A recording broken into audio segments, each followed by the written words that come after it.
And hello, everybody. Welcome back to Grand Tactician: The Civil War. We have the one. We're taking a look at the 1.04 patch. It looks like they. Welcome back to Grand Tactician. All right, sorry about that. 1.04 patch. Looks like they've done some hot fixes too. It's not officially released yet, but they are making progress in our campaign here as the Confederates. We are making a push to end the war with the Union national morale at 29. There is a battle that we are going to load up. I just wanted to kind of quickly go over the strategic situation here, as we will have a battle around Cincinnati. As you can see, we're making a drive and push towards Columbus.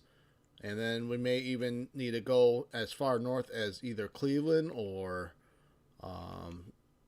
wherever we think we need to finally end the war. We have some pressure towards Pittsburgh as well, but there is a Union Corps defending that.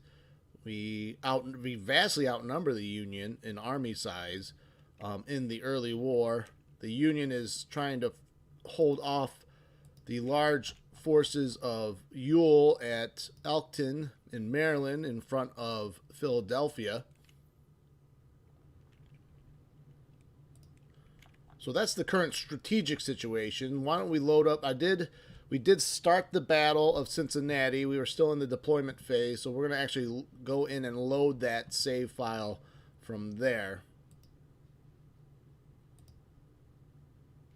And we'll pick it up from the Battle of Cincinnati.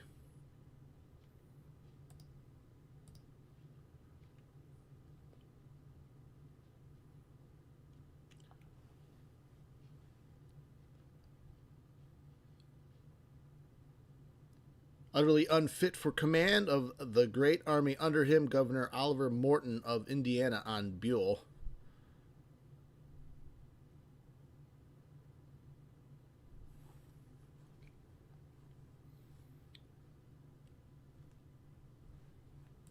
For all the courage these guys had, and the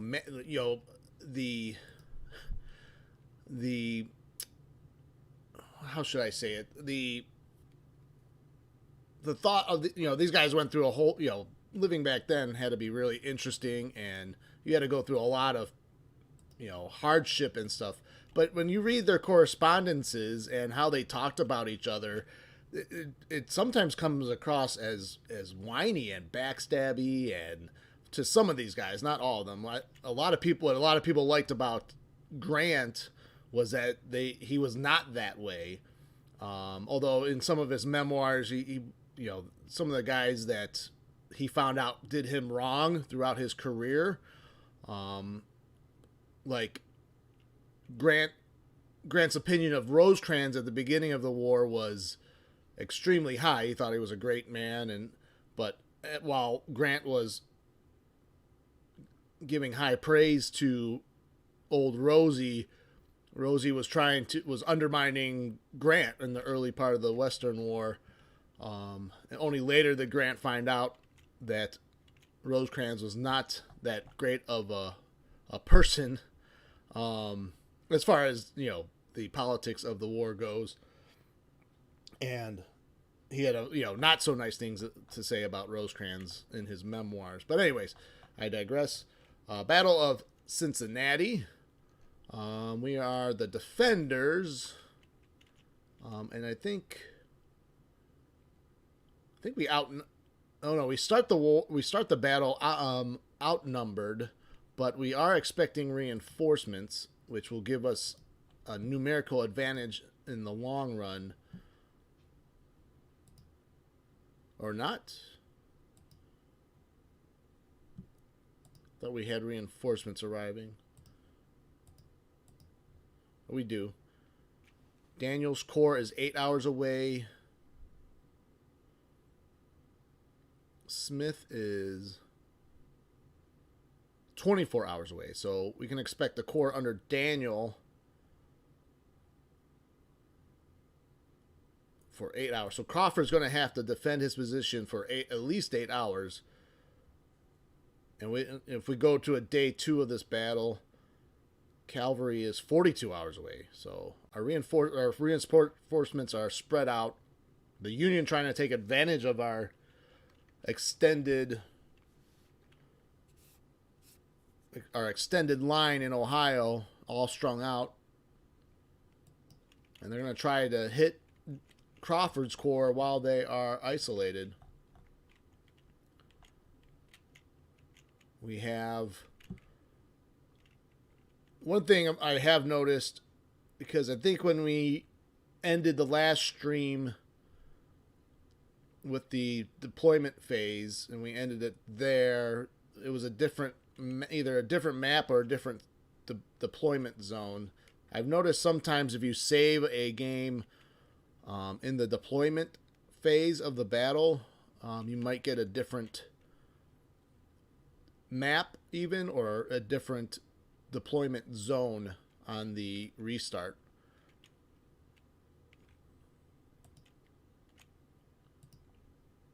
I'll have to look at the other video and see if how I've noticed that for sure in other save games. We have a objective here at Harton's Orchard and Proud Run Bridge. And it doesn't look like the Union will be advancing. Probably up from the south or east are their access roads. There's another access road here on this railroad cut. So they'll either attack in 2 prongs or 1, so we'll have to try to defend both these areas. I'm wondering, so we might have to split our forces to defend both those areas.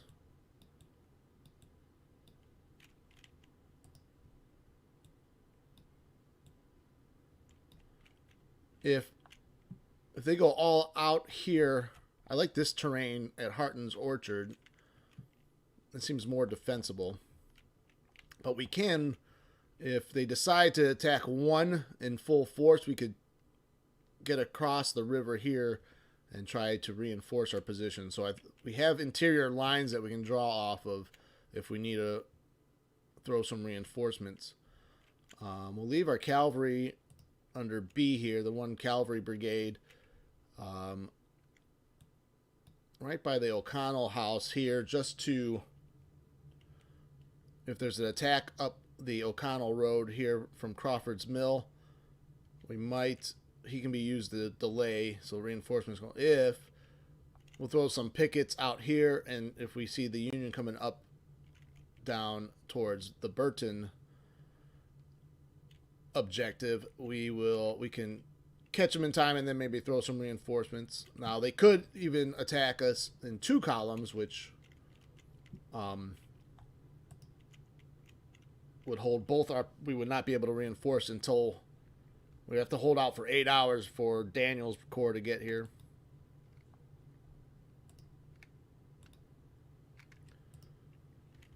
And then we just need to be prepared. We'll have Crawford. Actually, let's put Crawford over here. We have some good engineering points too, so we can dig it. We should be able to dig in pretty well. I don't like the terrain to defend over here at the Proud Run Bridge.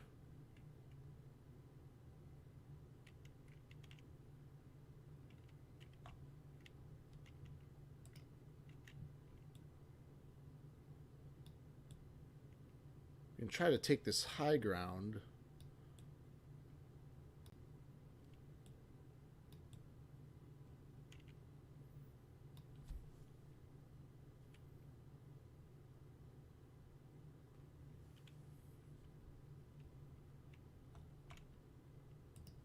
But the guns don't get our artillery battery right here has a better field of fire if we leave them down more.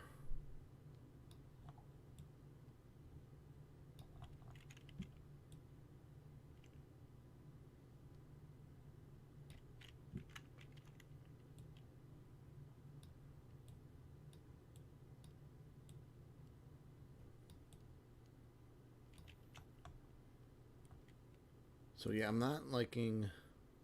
That might be a good area right there.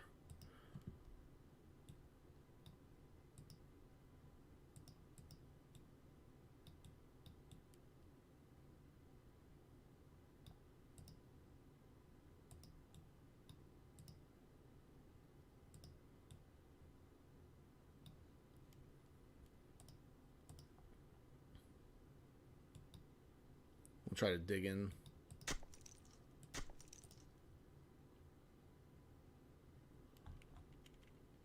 And we have some fencing here, but we can just build the parapets.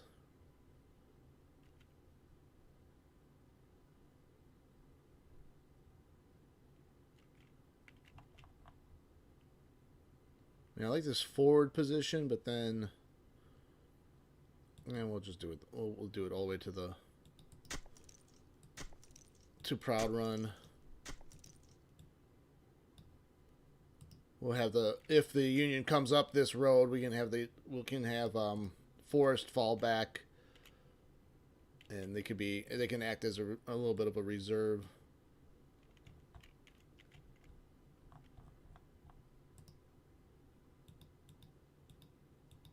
I do want to dig in good here. So that leaves us 11 points, though. So we have the stronger fortifications over here. We can build some breastworks, though, on this side. So we got Pickett's division at Barton's Orchard.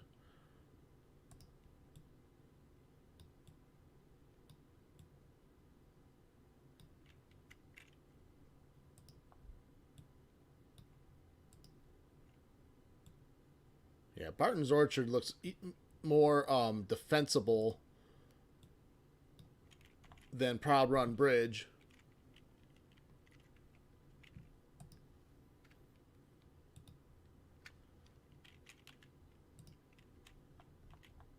And so we got Johnston. So we'll just have to order him towards the sound of guns wherever he's needed, but he'll be good right there. Crawford will start at Proud Run Bridge. If he needs to run over to the Barton farm or Barton Orchard, he can do that.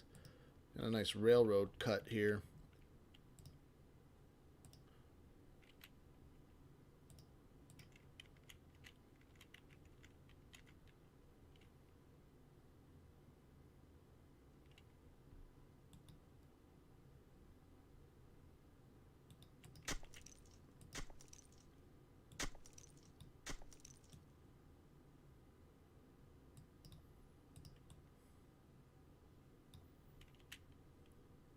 So we got the railroad cutting and some breastworks.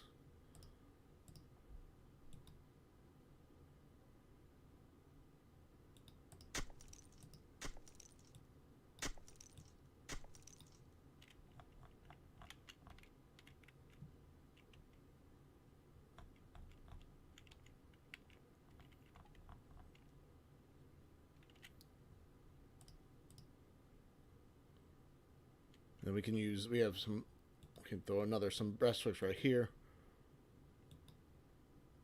in case they try to flank. If they try to flank Reynolds, we'll have a nice dug-in position over here on our left. All right, I think that will do it for the deployment.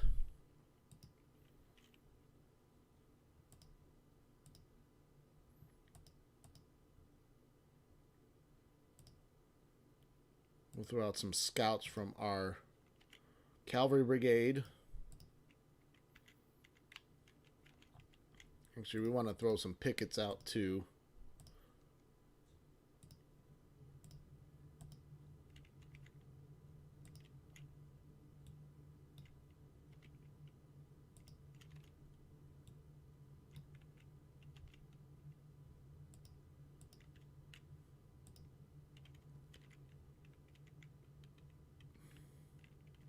All right, I think we're ready to go with that.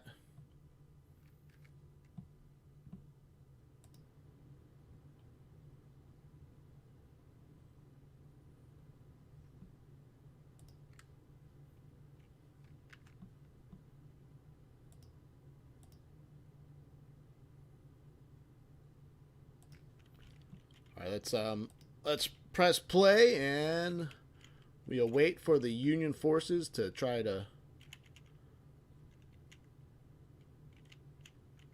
attack our position. Although we've fallen to a minor defeat level, but we hold the objective, so we should have a ticking. We'll have a victory points ticking up, and I did not see any other victory objectives.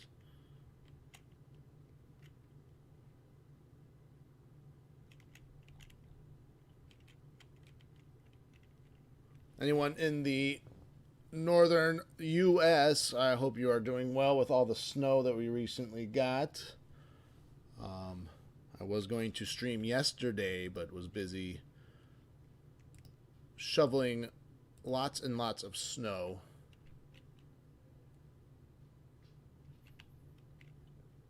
And we go times 10 here.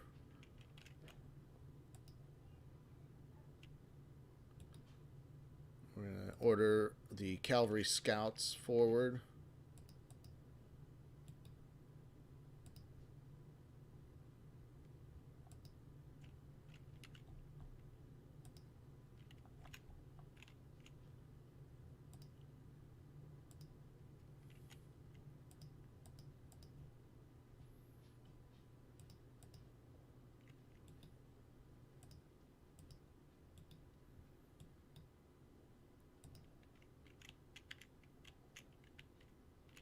So imagine the Union were coming down this road or the other one towards the east. Don't see any dust clouds yet, or at least I can't see them.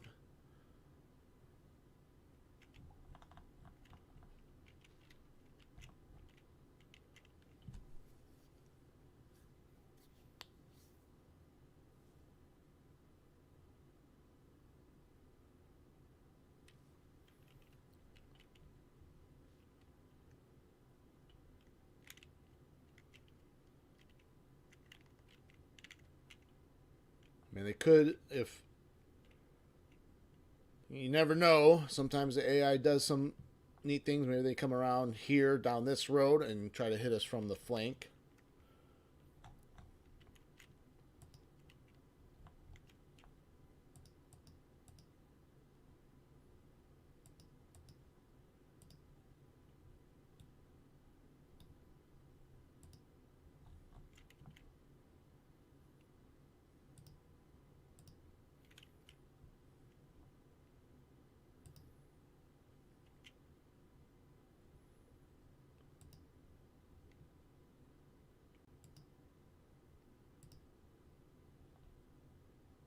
We do have some.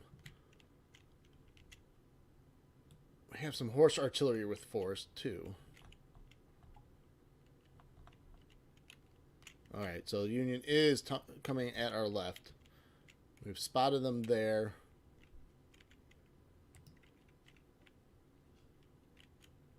Now, that doesn't mean that there isn't more Union troops coming down towards Crawford's Mill. They are going to try to hit us from the left.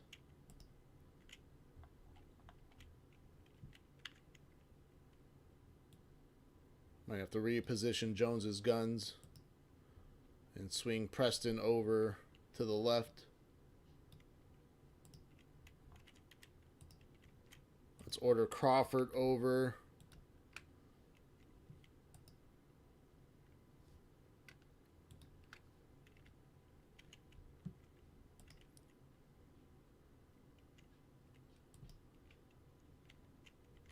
Let's pull back our picket line as well.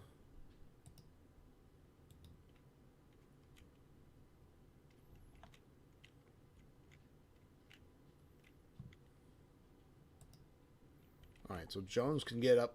If they do try to come down this road here, now there's only a stream on our rear, so they could even try to keep getting in and behind us. Gilbert Wright is going to have to be ready to quickly get his men over to our left flank.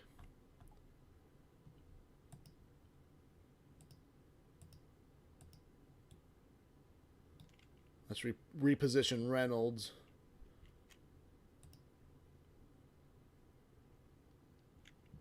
So I count at least 4 brigades now on the march on our left flank.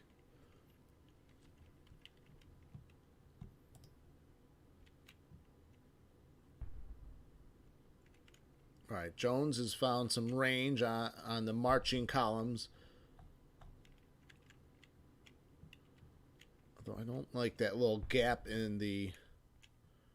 Oh, they're going to try to get in all the way around, it looks like. They're crossing the stream.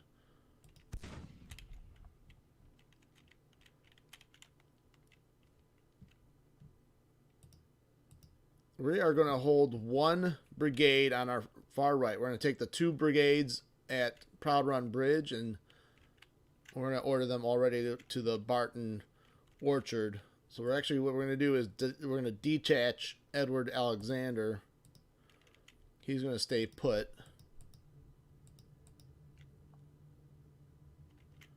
And we are going to march them over here. Although I thought we detached them. Detach. Hold.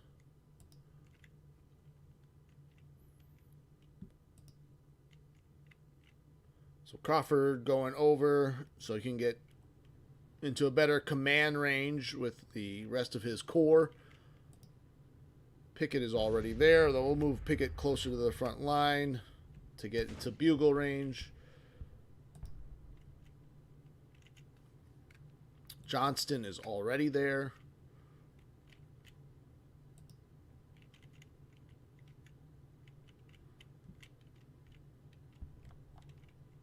All right, Wright is definitely going to have to... Now, I took Crawford out of range, so... But Wright's got the orders and is on the march, so that's good. Small delay there, but he is on the move now. I think he has enough time because he can take the roads here. He should be able to get... And plus, there is Proud Run. Oh, there's another... Oh, I did not see this objective over here. So that's probably where the Union is going for that objective in our left and rear. So 8 hours, and the battle started at 7. So we still got about 5 more hours left before we can expect our first reinforcements.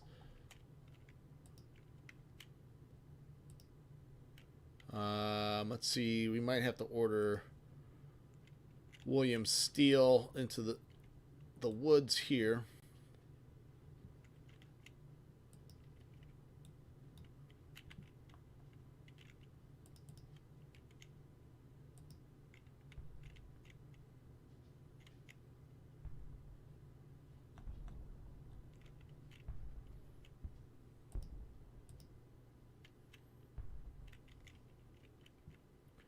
So yeah, they're trying to get that objective there. Wonder where is Daniels expected to arrive from? Expected to arrive from the south. I am facing... Okay. So Daniels expected to arrive probably from here.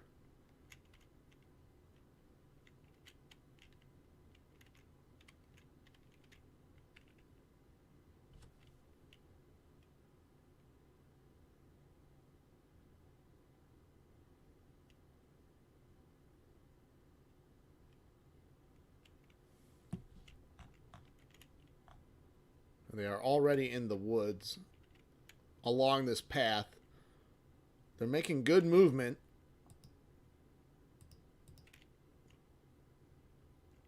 Now you see 1, 2, 3, 4, 5, 6, maybe 7 brigades, although some of these look smaller. Our brigades are a little bit larger in size.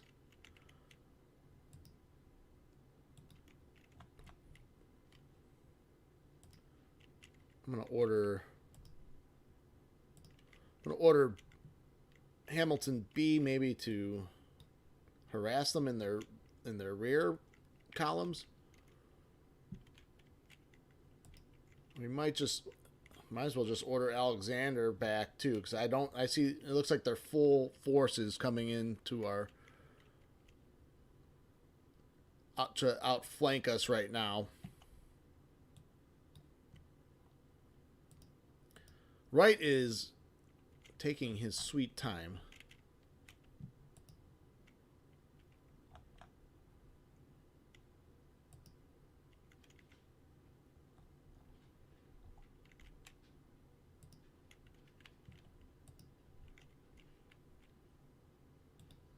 So our pickets, though, in the woods, finds that lead Union brigade.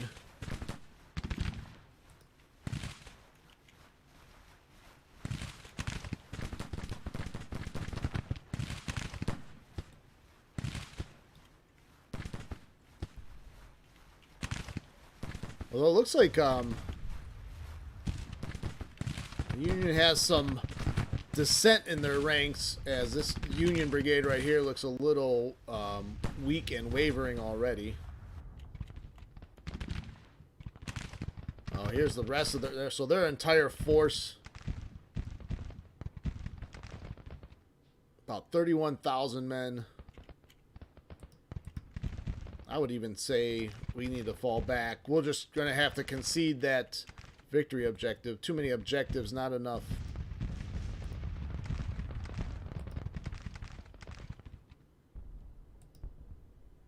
Oh, they already broke our pickets. But we're gonna have steel fall back to the streamline here. Yeah, we really need Wright's division to get going.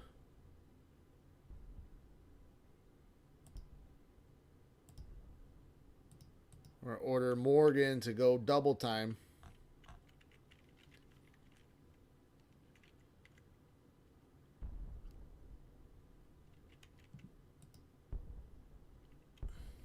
Anyone new to the stream, welcome. For returning viewers, welcome back.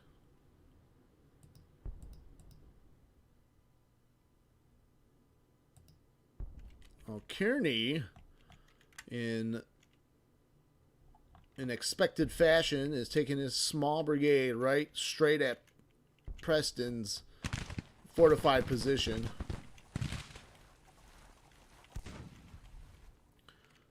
Kearney's going to go straight through the line, and I'm going to adjust my guns, so we got to get our guns right on him.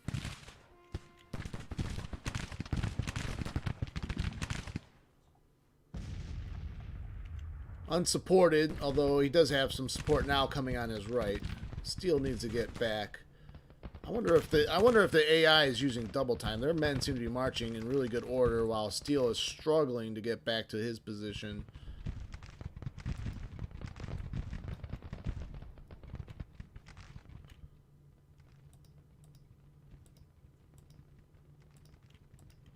Yeah, Wright's division still marching. I thought he would have made a little bit better time along these roads.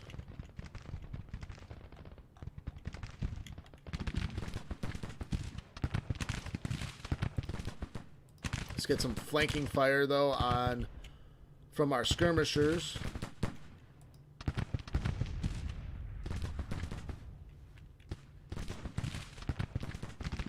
We want Wright to take up position, maybe. I don't like that position, but behind the stream at least.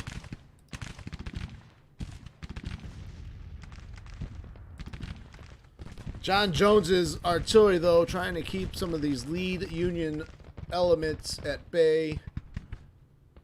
We've inflicted about 350 casualties on the enemy while suffering 115 in the early fighting. It is a little bit past noon. We should expect reinforcements maybe around 5 in the evening. So if we can just hold off until then. We broke Kearney. Nice job. Preston at a loss of 120. Did lose a little bit with the support of Jones's guns.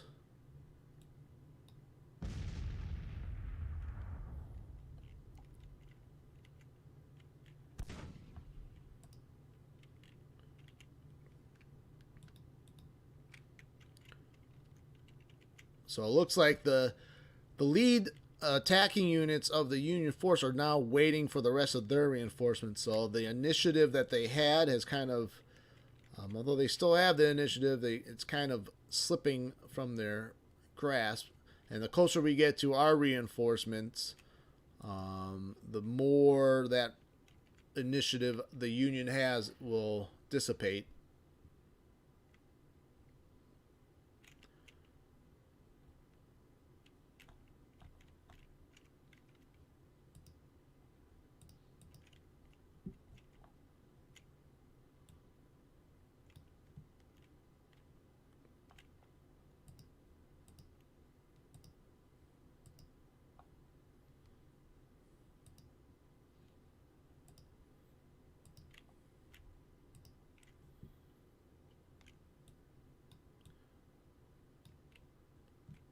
Looks like the Union now is trying to get some artillery fire on our right flank.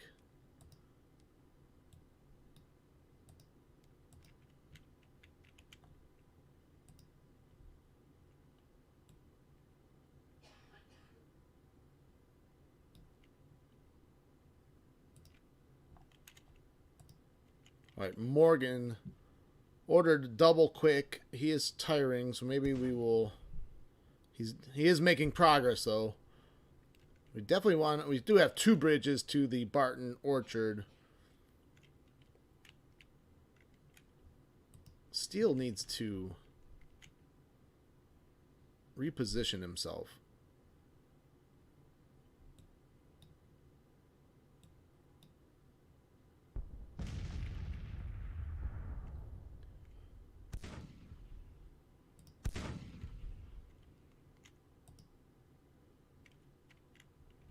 Union advanced stalling, although they are now have 2 more brigades trying to get all the way around our left.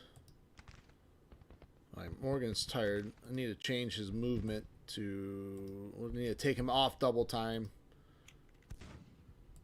Let's reattach Alexander. Or no, he is reattached.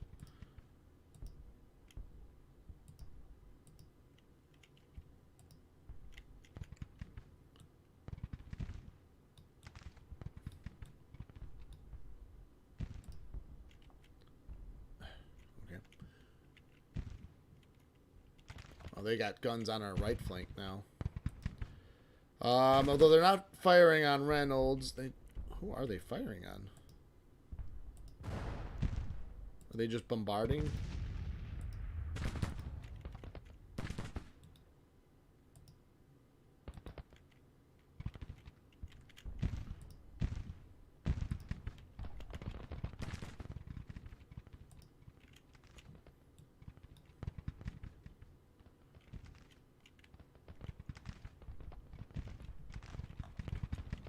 Alright, so Battle of Cincinnati. We are currently outnumbered by at least 10, 11,000 men. We're waiting on reinforcements. Hopefully, let's see, Daniel's still expected in 2 hours now. So we've been able to hold off what looked like it was going to be a really aggressive Union assault, but it's kind of petered out.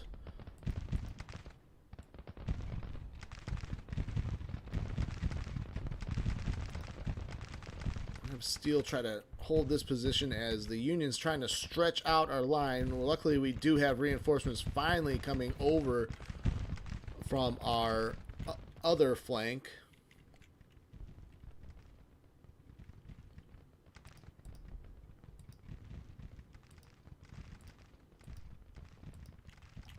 And then we need to... It'd be nice to get another battery right across the Proud Run here.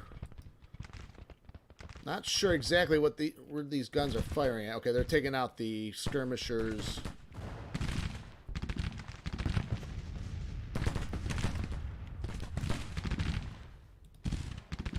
Let's try to keep hitting this on the flank.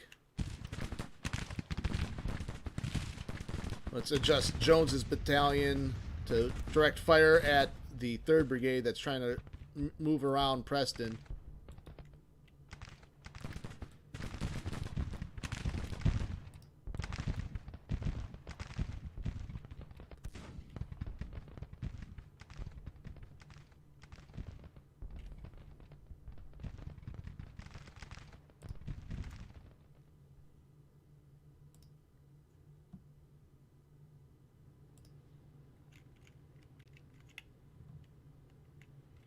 All right, so B's cavalry too. We're gonna try to get in on the behind the Union position now. Maybe we can take those guns because they're unsupported by infantry at the moment.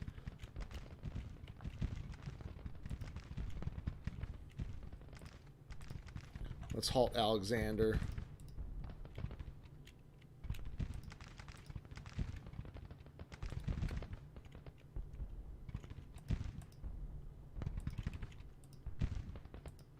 So we got reinforcements across Proud Run. Oh, he broke Hooker. Nice job, Preston. Really nice job. Those Union brigades are breaking a lot easier than I thought they would. Alexander throws out some skirmishers.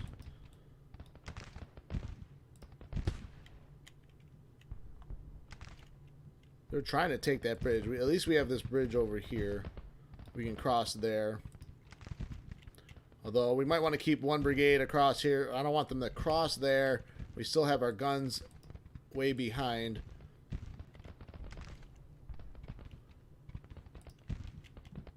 All right, nice shot. I mean, those were, I think what broke Hooker were Jones's artillery.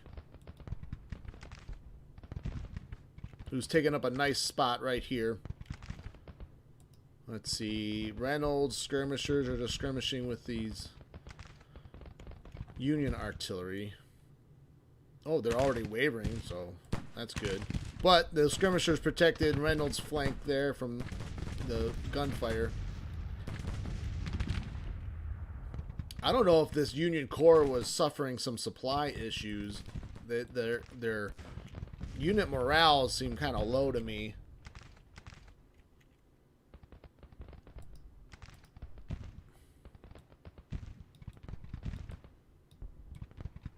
Alright, so Wright's division links up finally with Pickett's division. We actually have Daring's horse artillery that, although he is out of command, we've got him in a position to maybe do some flanking fire on this Union battery. We should be expecting one more hour before our reinforcements arrive. So once reinforcements arrive, we might be in a really good position. Although, I think that just evens the army strengths at that point.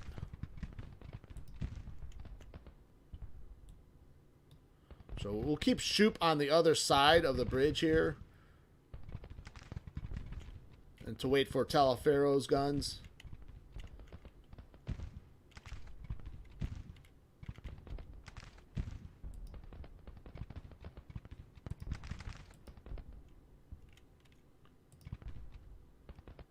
And casualties, we've inflicted 1,100 casualties to our 158. So, I think it had a lot to do with John Jones and that artillery battery. You can see the carnage on the field. It was piecemeal attacks too. Kearney, in his true to his reputation, charged Preston's position right here and was subsequently obliterated, while Fighting Joe Hooker tried to come after Kearney had already broken.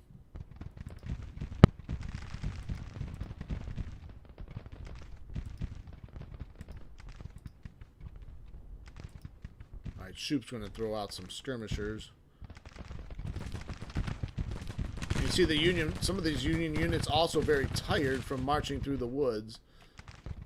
And they made the long march around our position.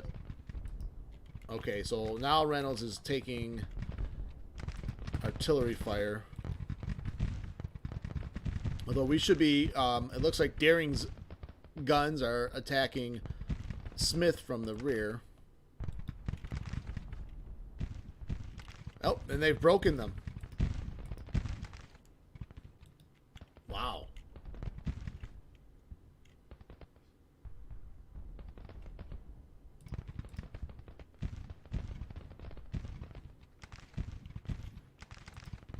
Let's see if Forrest can't take those guns too.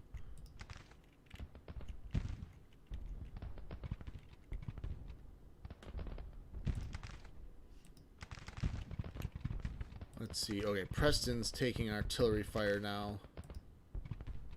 Let's do counter battery fire.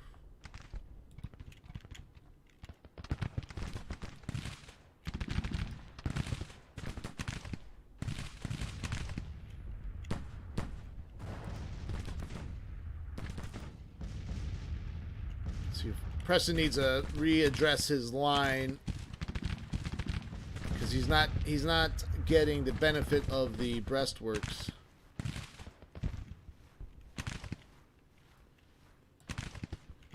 Alright, so Jones ordered to counterfire this first battery of the Union position. So the Union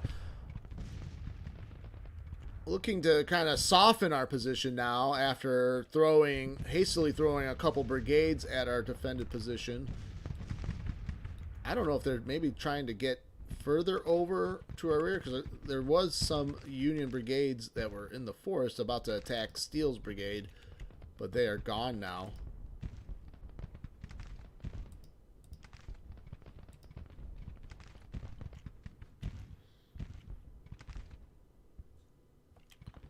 Alright, so parts of Daniel's corps is arriving. That's kind of cool. Yep, Daniel is here. Let's see what we can do. So Daniel's corps, we have Cobb's division with 2,000 men.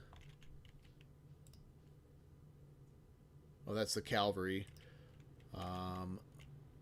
Don't link up with B.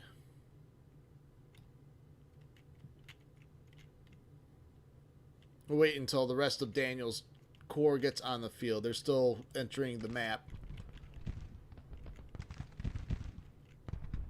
So Preston's still taking artillery fire, but that artillery is supported by some Union men. Looks like they might be setting up an attack to try to take Jones's guns, so we need Steele will be here to counteract that.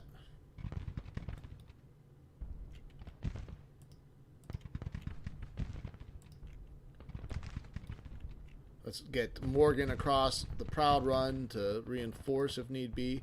Looks like the two Union brigades at the Proud Run crossing have stopped in front of the stream, exchanging musket fire with the skirmishers there. Taliaferro can set up shop right here and just blast away maybe at that position.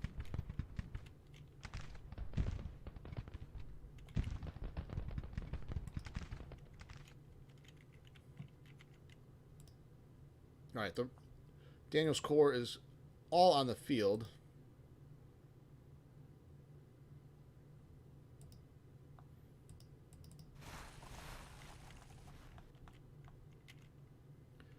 Alright, Martin's division. I mean, we should just try to... The Union did put two brigades here just to protect that flank of theirs.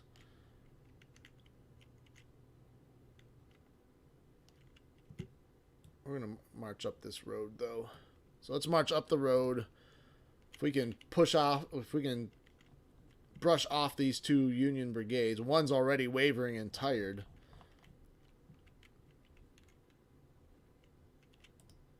Alright, we'll lead with Martin's division. Will lead.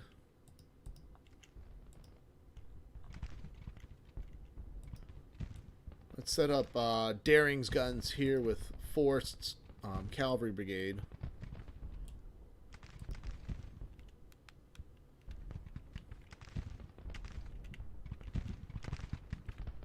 With Daniel on the field, we now outnumber the Union, 39,000 to 31,000.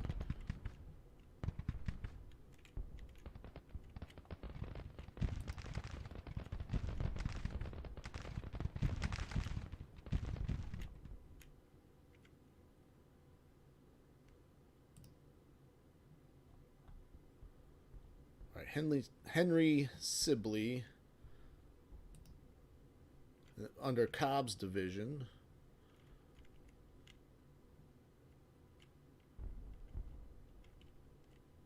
Yeah, I think we'll just try to go... We'll try to hit the Union from their left flank. Another attack, though.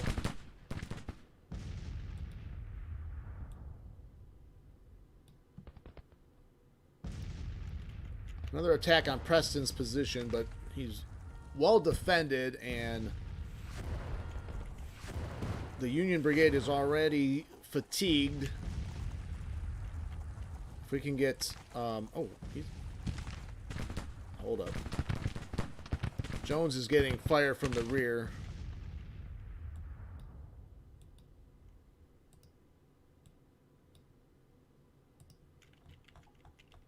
We need Steele to make sure he's going to attack that Union Brigade. So they are forming up an attack, now with 2 brigades. Jones, though, is... okay, finally adjusting his line. He hasn't suffered any losses yet. Oof. Ooh. Well, that one volley just broke Jones's artillery battalion.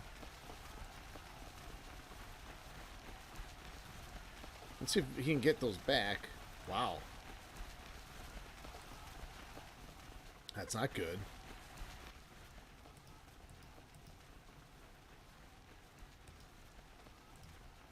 Wow, that was pretty devastating. I wonder if there's something. I wonder if there's something in the latest patch that caught. Like that was. I haven't. That's the first time I've seen like a volley just completely annihilate an entire battery like that. I'm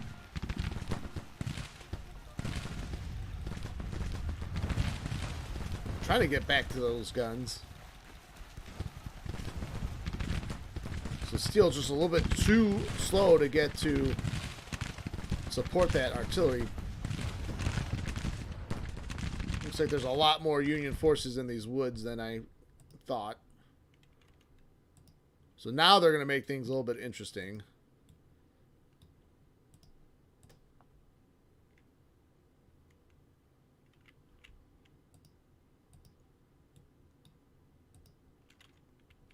Oh, wow. Talaferro is exhausted. But he is firing down. He is raining some shells down on this Union position here. They're laying down.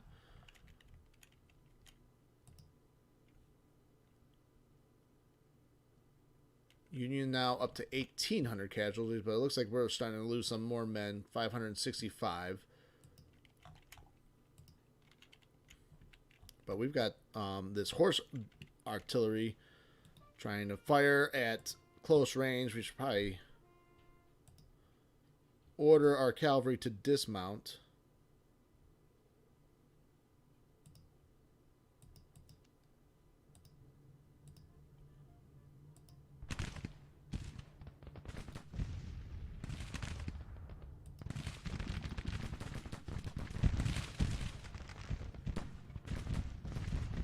This will be interesting. So that Union Brigade just attacks Force cavalry. Jeffrey Force, not Nathan Bedford Force. Well, not they just go to hand fighting right away. But we drive that Union Brigade. Daring, though, is wounded.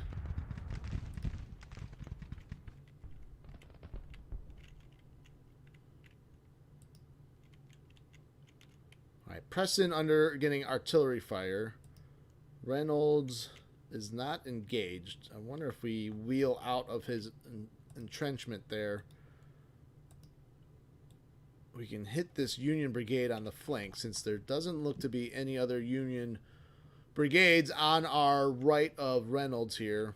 He can come in and try to get some fire on this Union Brigade right there.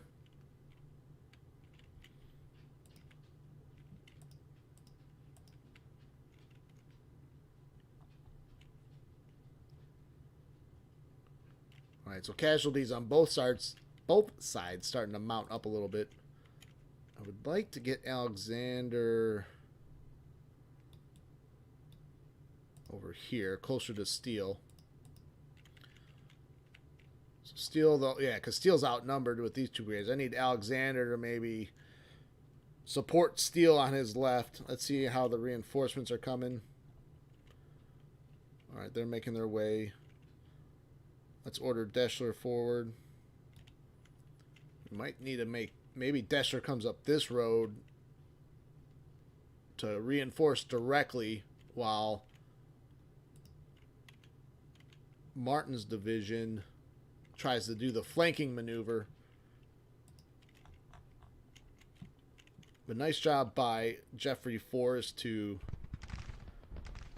push back the Keane's brigade. Although Hooker, it looks like Hooker rallied and is defending over there. I wonder if we can get Daring to get some fire. Let's push forward B. Back to the main fighting, though. And Steele is getting hit from the flank. So actually, let's have him try to fall back.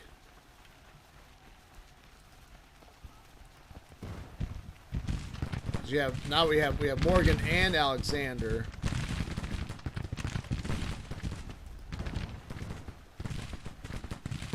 All right, so Steele, he earned himself a perk.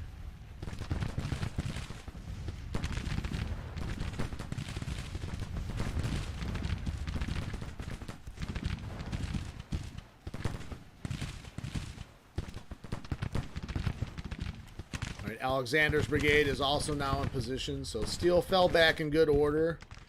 Preston is holding his position. But still, those guns right in front of Preston, though, doing some damage. Reynolds did not move out of his... I know you want to stay behind the breastworks, but if we can get some flanking fire on that brigade, we should be able to break them.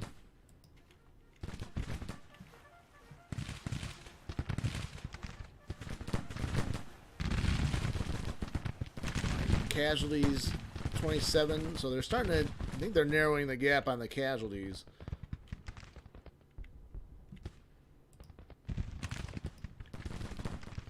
As our skirmisher line, though, is broken.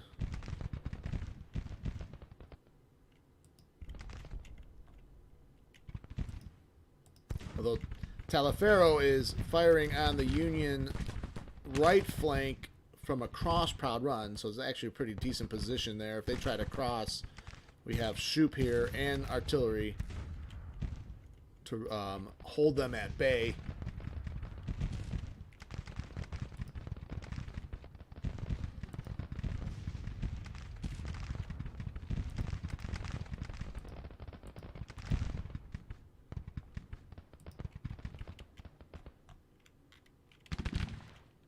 So yeah, Reynolds is able to move, and now we're getting flanking fire on that Union brigade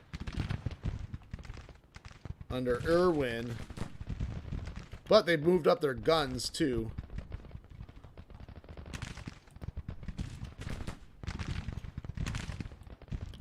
Losing Jones's battery, though, that hurts. That was devastating. Although we are able to break Irwin.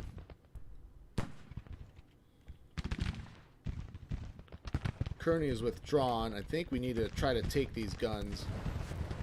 So Reynolds is going to try to take those guns.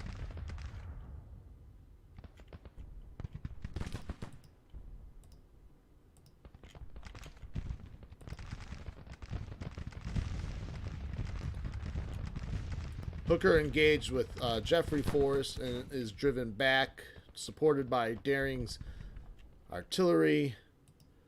Cobb is on the field. He will reinforce B.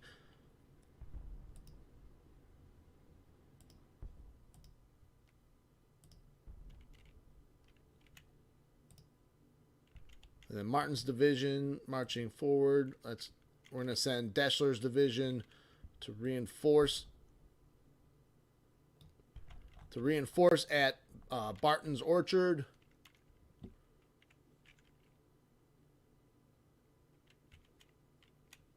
They may decide to retreat, though, before we can deal them a major blow. Let's see if we can take those guns.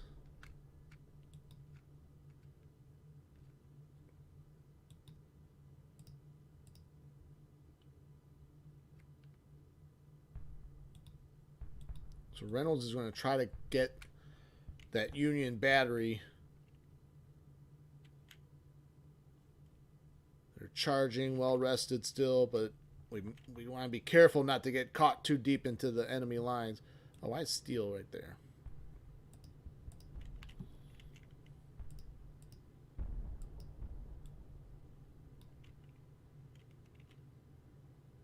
You can see more Union reinforcements, though, in the woods. All right, Reynolds caught up to the guns.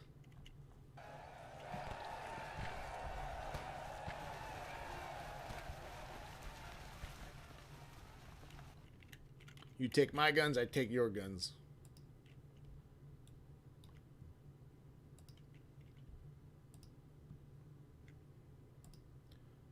We'll remount Forrest.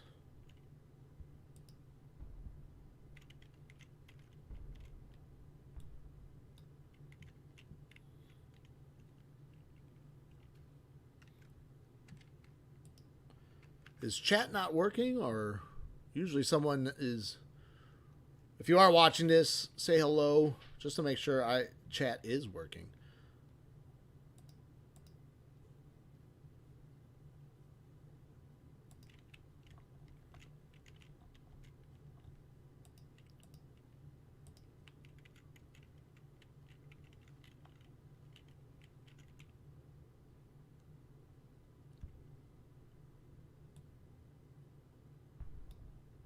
Is everyone just quiet today?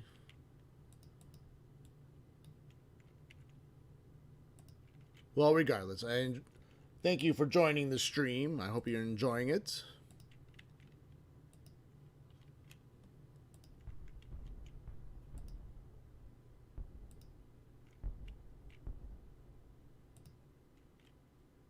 We got 3,400 casualties now against the Union forces.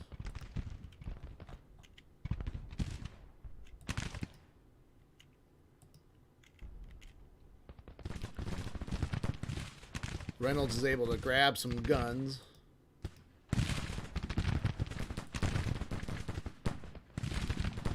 Actually, no, we weren't able to get any guns, huh? They were able to pull their guns out.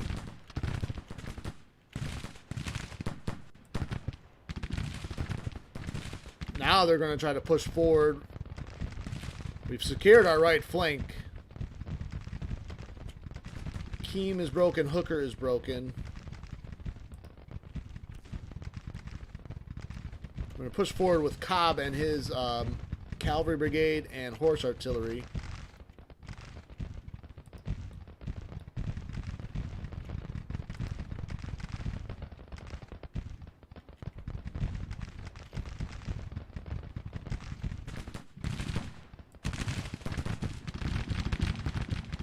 So now they're all bottled up in the woods.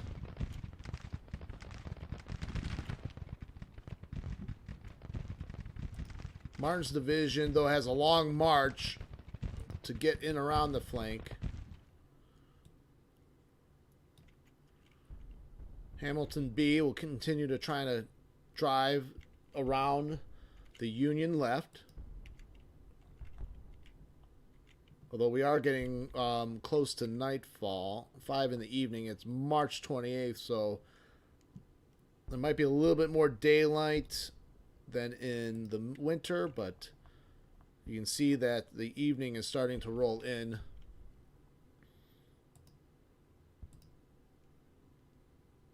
And it looks like the Union's falling back a little bit.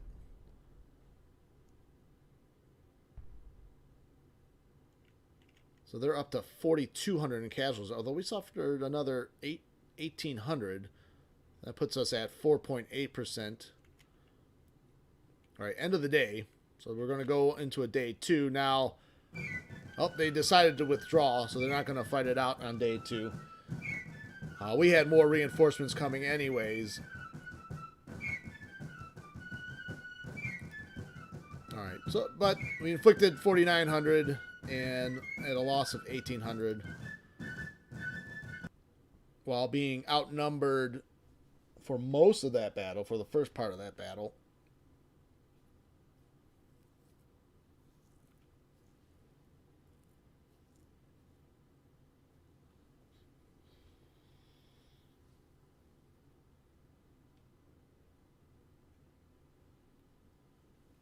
Battle of Cincinnati ended March 28th, 1862, with a Confederate minor victory.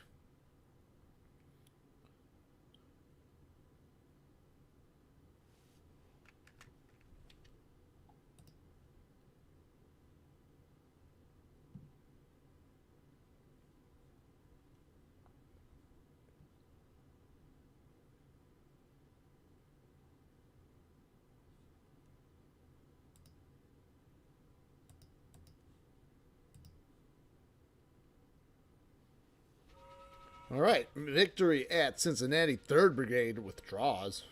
3rd Brigade.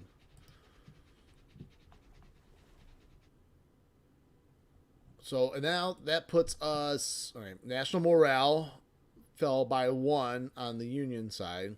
We need to get it to 25.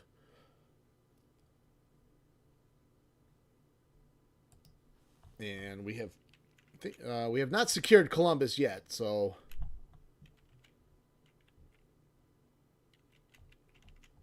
There's this 2nd Corps. They should be retreating.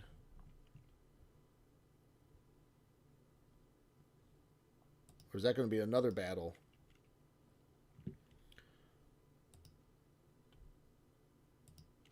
Oh, that was a... Oh, that was... Was that a... So there was 2 different corps there. That corps wasn't... Because they don't have military 2... Daniel's Corps 4 hours away. Crawford's Corps. So it's going to be Crawford's Corps again and Daniel's Corps. Then we have another 25,000 men 20 hours away.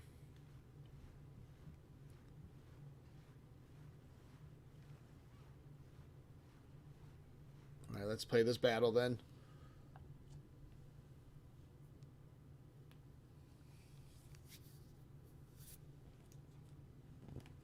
Oh, after this battle, too, I'm going to make sure that... I know there's been requests for naming units. Now, this campaign might be over real soon. If you're following the Confederate campaign, the series that has been going on for months now, I have gone in and made sure that anyone that wanted a unit name has gotten one. Now... You may not see that for another couple episodes because I'm still editing recordings that were done ahead of time. But my goal is definitely to every current campaign, we will update the division names for those that wanted it. So, and again, if you want to drop a comment about naming a unit, feel free to do so.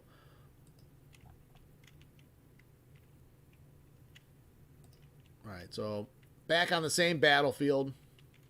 It's raining. We are in the defensive again, but we are going to probably outnumber this Union army, although we start 10,000 men down. Now, there's a neutral victory objective, so we might have to try to go for that.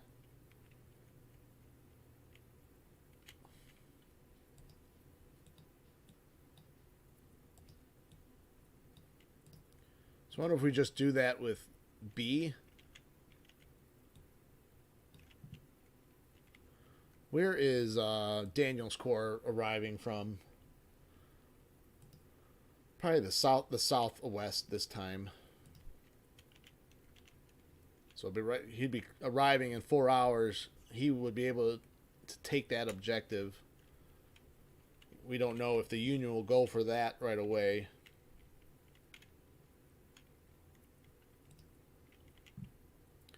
We'll put Pickett on the left again in the woods to defend this victory objective. And then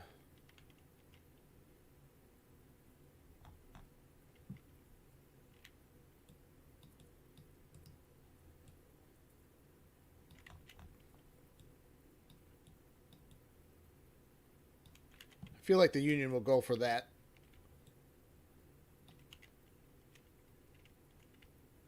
That's fine. If we get this crossing, then we can cross. If they do go for this neutral position, And then we have Daniel's Corps coming in from the southwest. And we can cross the bridge and attack them from both sides.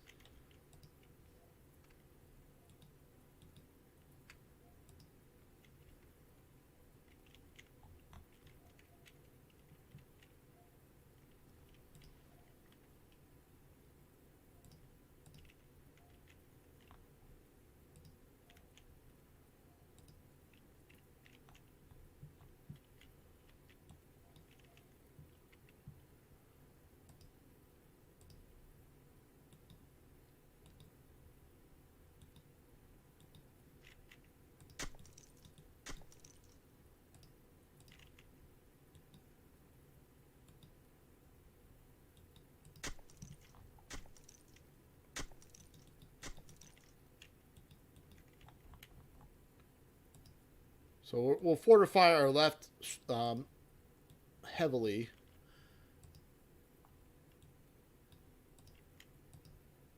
Oh yeah, Jones lost all his guns.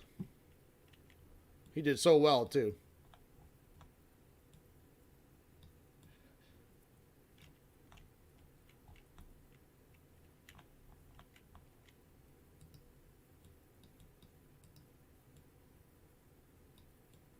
And if we put him in like close support or just hold him back.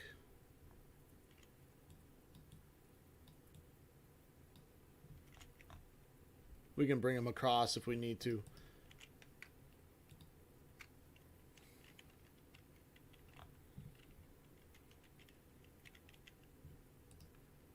All right, Gilbert Wright.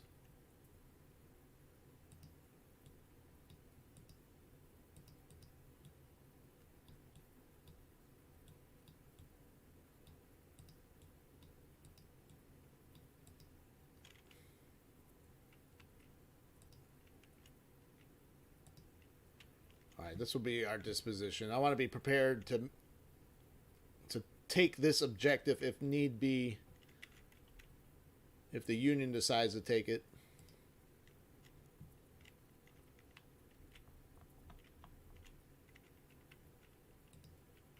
Oh, there's Johnston. Let's push forward with B's cavalry.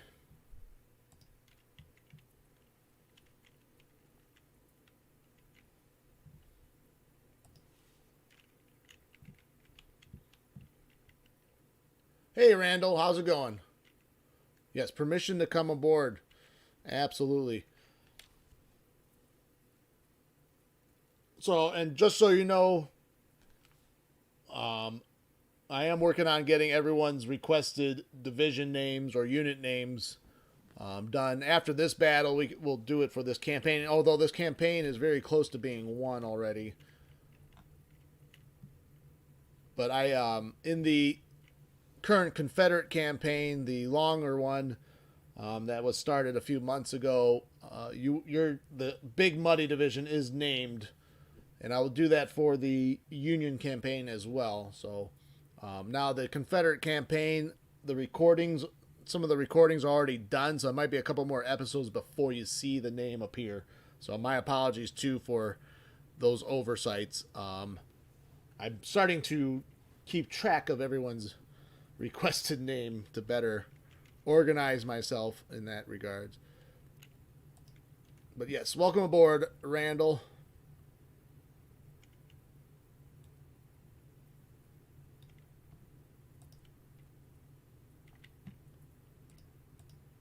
I say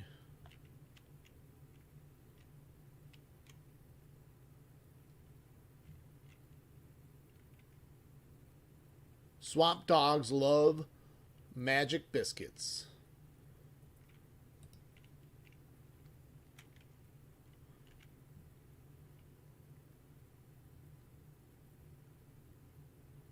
I don't know. You got me. What else does swamp dogs? What do swamp dogs love?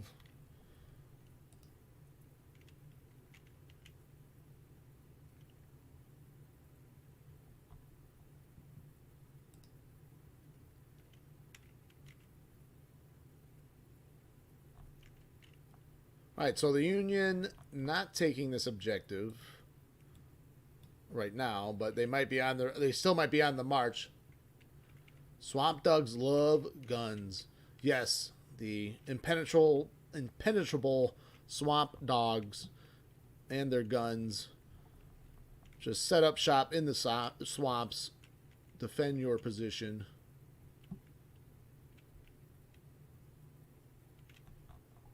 Alright, so we should be securing the Proud Run Bridge. Oh, Forrest is tired already. Oh, because it's rain.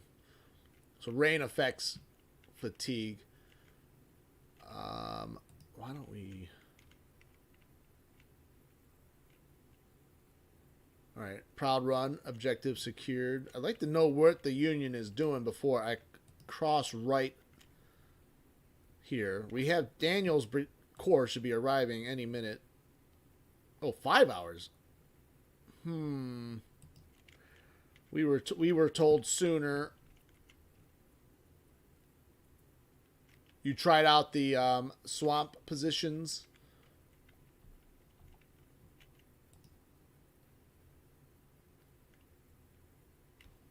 So put your gun. So actually line up in the swamp with your guns.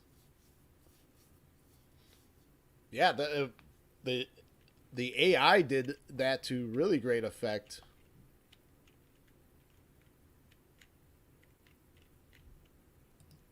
Yeah, I wanted to get this position first. Well, he's stuck in the water. What are you doing, Daring? It's because you're wounded.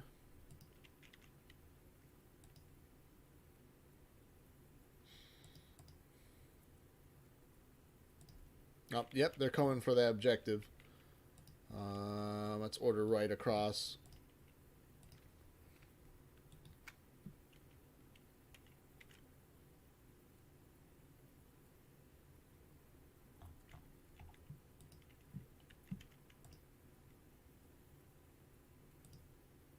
We'll dismount and try to hold this position and get right across the Proud Run.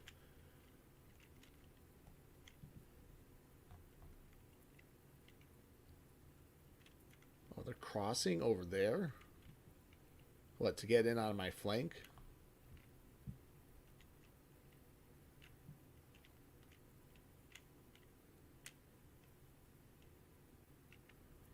Almost think I should just pull Pickett over too.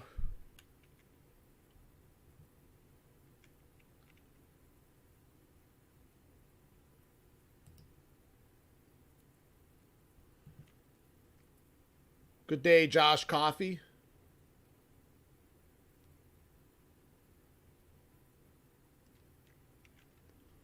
Yes.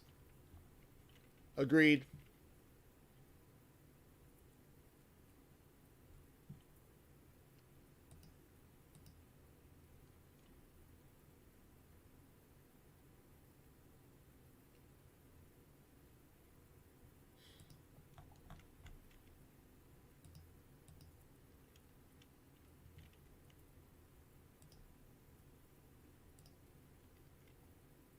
So Union trying to line up for an assault on Proud Run Bridge.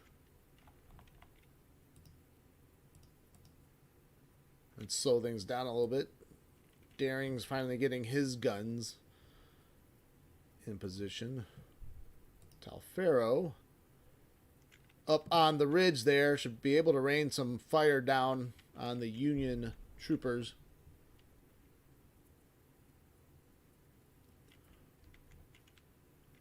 The entry point should be from the southwest, although my controlled entry points are up here. But Daniel's expected to come from the arrive from the southwest, so I would imagine he's going to arrive here. So yeah, we're just going to march. We're going to get the Union in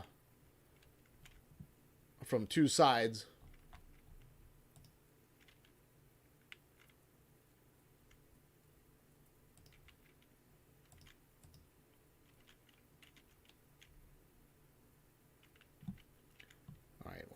I'm going to do bombardment.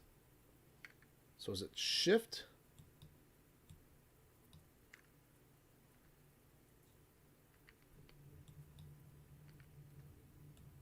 There we go. Okay. No, no, no, no, no, no, no, nope, nope, nope. Stop.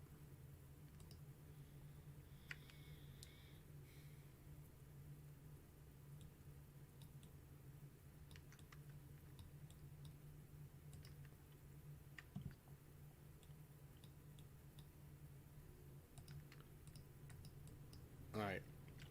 Trying to use the bombardment function, but it's a little cumbersome right now. Hey, good day, Jeff. How are you doing? Welcome to the stream. I know you're out there on the West Coast. What time is it over there? Like 9 in the morning right now? All right, we're going to just go back to fire at will.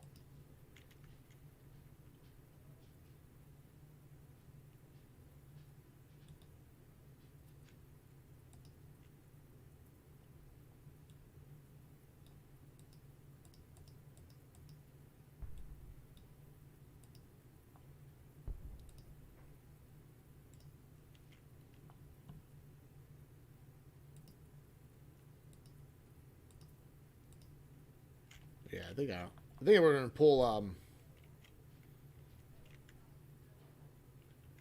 think we're gonna pull Pickett over.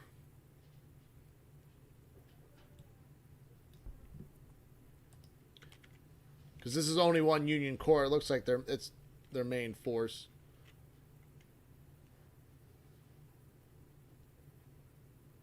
During battle, what are your options at the brigade level? I know you can fire, retreat, lie down, and charge. What else? You can detach, rally. You can rally, use cover, which it's automatic. Use high ground. Those are already chosen. You can build field works. You can double time.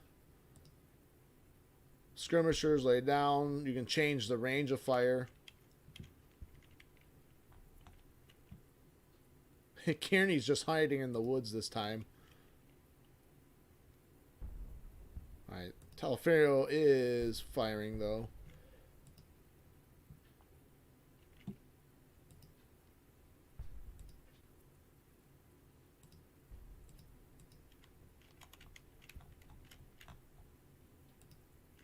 Actually, let's get Shoop over here.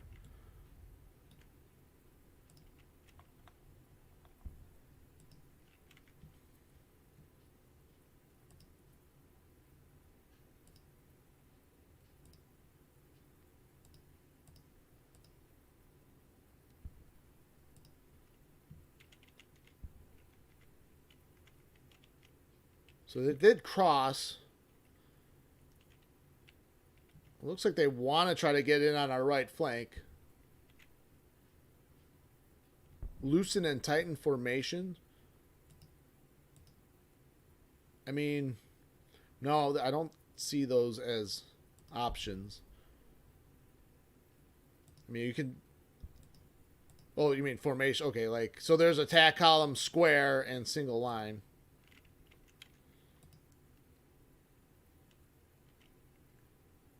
I still question the square formation, though, as an option. It wasn't really a thing. Although I think there was a moment at Gaines Mill where there was like a traditional cavalry charge by the Union side, and I think some of the Confederates tried to form up a square formation.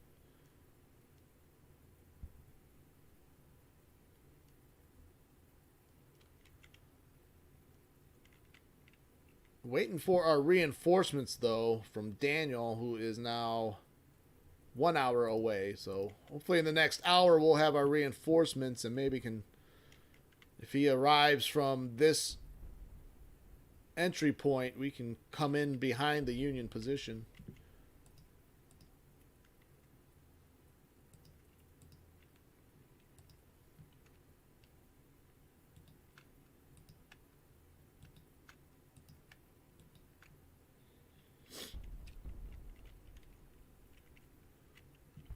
Yeah, but I question it wasn't the the square formation, though, was not a formation very well used in the Civil War. It's a more of a Napoleonic formation. The traditional heavy cavalry charge was not a something you saw a lot in the Civil War.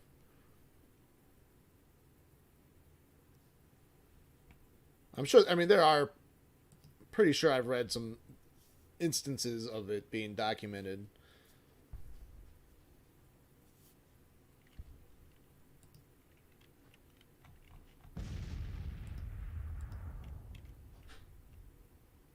Oh, they're bringing some artillery over on our right. Why don't we mount up Forest? Oh, they're supported by infantry too.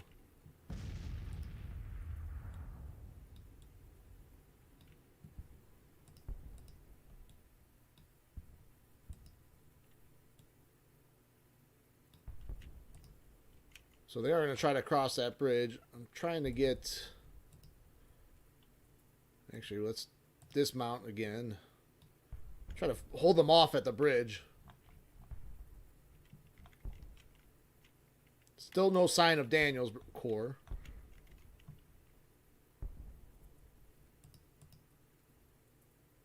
There he is. Yep, perfect. He's got a cavalry... At least one cavalry brigade with him. I'll have that cavalry go straight down his railroad tracks. You got Dana's brigade. I wonder if Deering can kind of throw some counter battery fire. Ooh, Shoop is getting tired.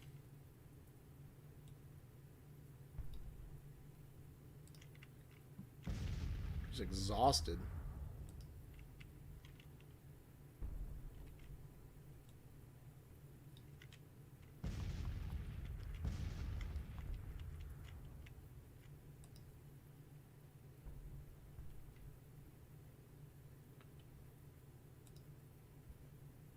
All right, let's order Deschler forward. Where's the cavalry brigade under Cobb?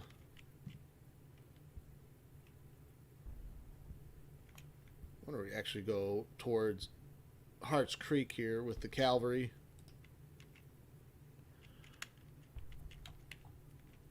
Alright, so trying to guard the bridge. Although Force is getting flanking fire. Probably from the Union Brigade there. Right there. Fix his line. Shoop almost in position. Although he's exhausted. Alright, we got fire on the bridge. That's good, but Force is receiving artillery fire.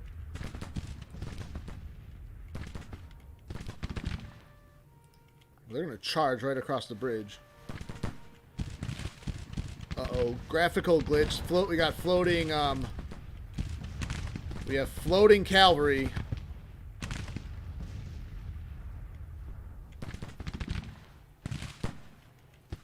We've got some floaters. We got the Forrest on his hovering craft. They're floating too. It's got to be something with the bridge, because now this Union Brigade is floating too. They're going to float right over those fence.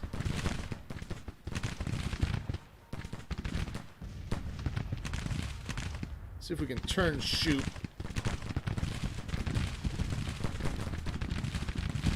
Jeffrey Forrest doing a good job holding them at bay, though, only suffering 8 casualties.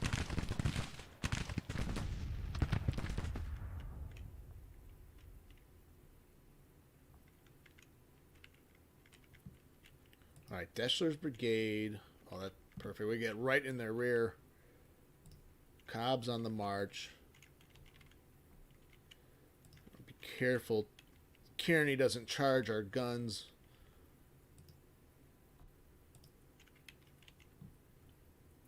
Actually, I'm going to move up Alexander, and here's Morgan. Move them up a little bit more.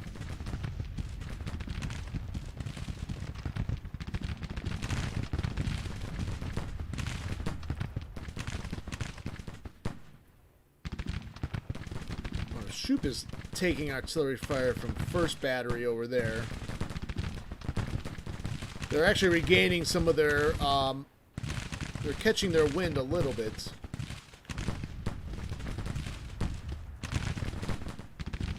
Oh, wait, Daring is idle. There we go. Now we see a report from his guns, though. He's firing on something.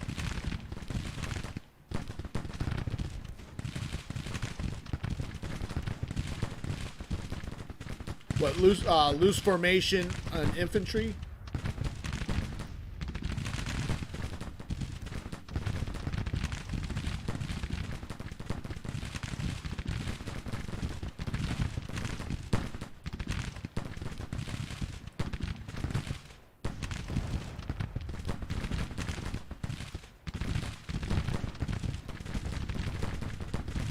I threw out some skirmishers too. Shoop, though, holding strong, 4 losses. Even Forrest, they're not losing a lot of men. I don't know if that's... How true is that? Oh, yeah. Lots of firing, not a lot of casualties. I hope the floating issue is not what's the cause of all that. Although we're actually starting to suffer more casualties.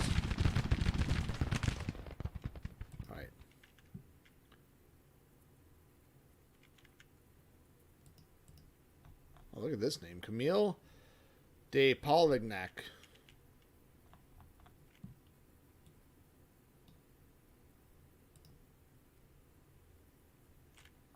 All right. So Deschler almost in position. Martin's division a little bit disrupted right now.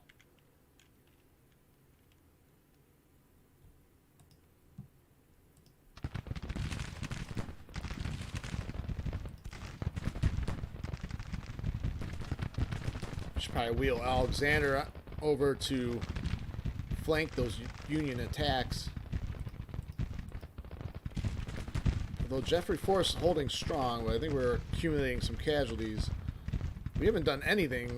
We've actually haven't harmed their attack at all.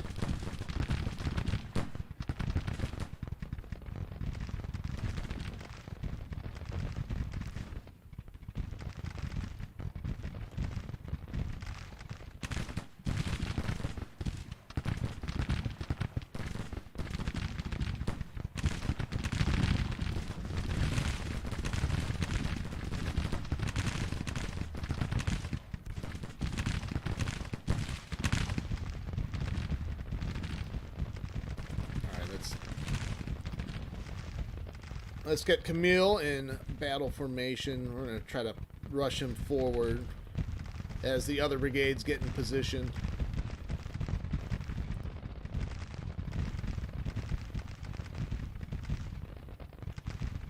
We're not inflicting any damage on the Union troops. Seems kind of strange to me. I feel like there should be more casualties.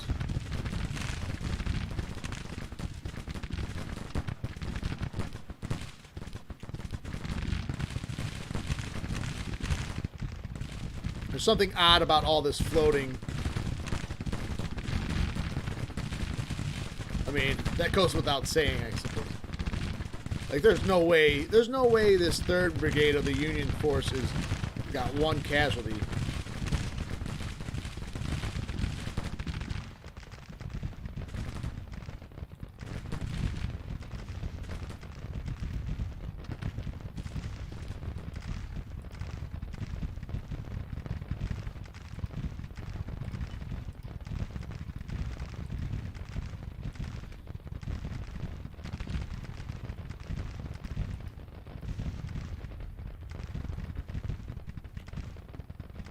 They have the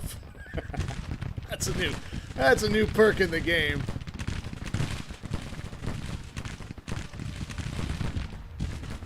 Wow, 15 casualties? Come on.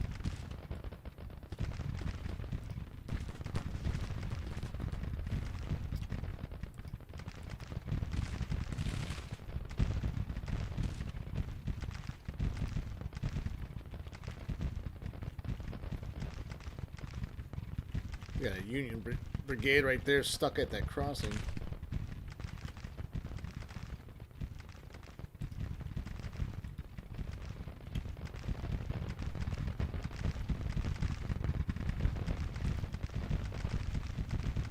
We can order picket too on the Union right.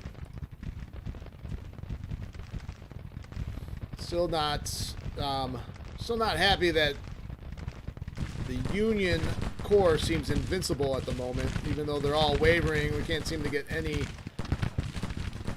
fire on them. They're not suffering any casualties.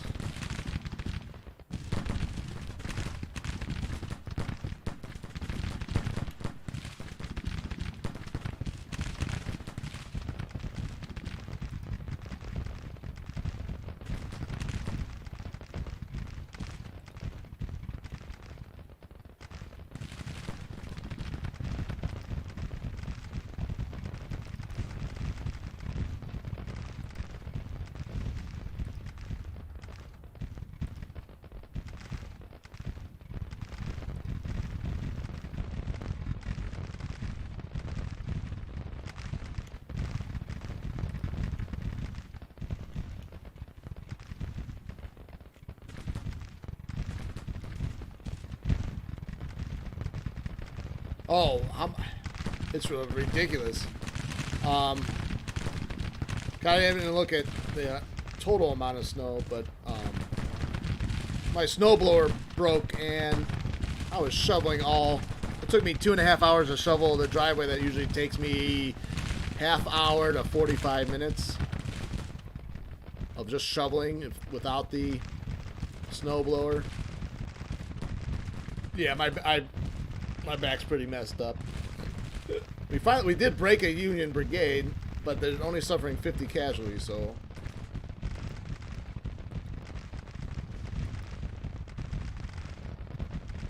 Yeah, I haven't seen the snow this high in a little while. So we've gone from no snow to a ton of snow in 24 hours.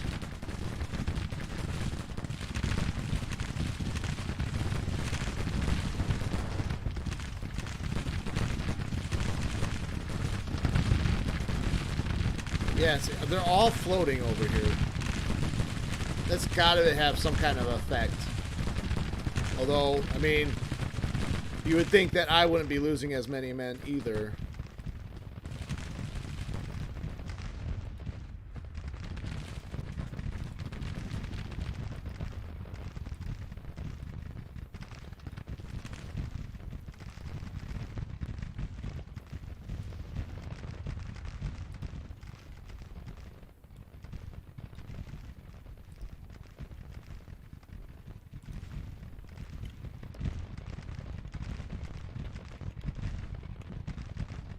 Ooh, Morgan broke.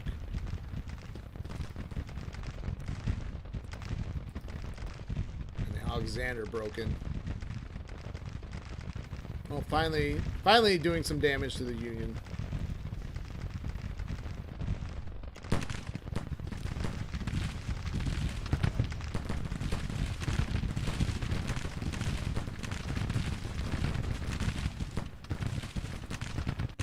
Looks like Morgan's trying to reform.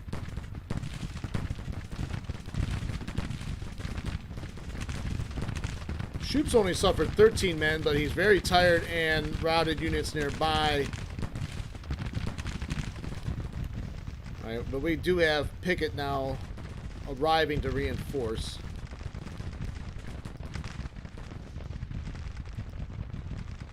I think we'll just take these guns.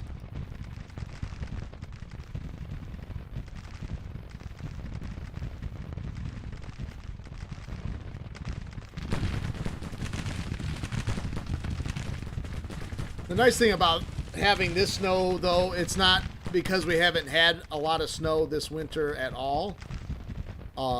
It's not all compacted down, so it is pretty light and kind of easy to move around. So it was just a ton of it, which made it hard. It still made it hard to shovel. It was just I've seen a lot worse.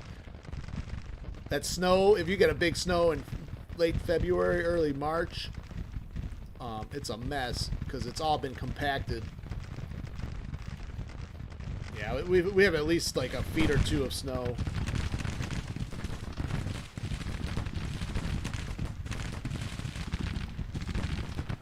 Jeffrey Force has done a nice job holding his ground.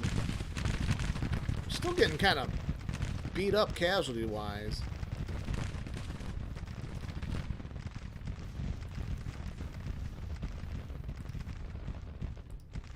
Although some of Pickett's men are getting a little bit tired here.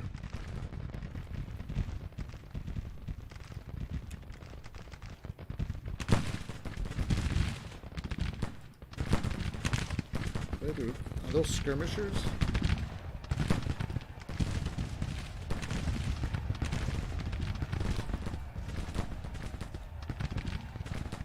Let's try those skirmishers out.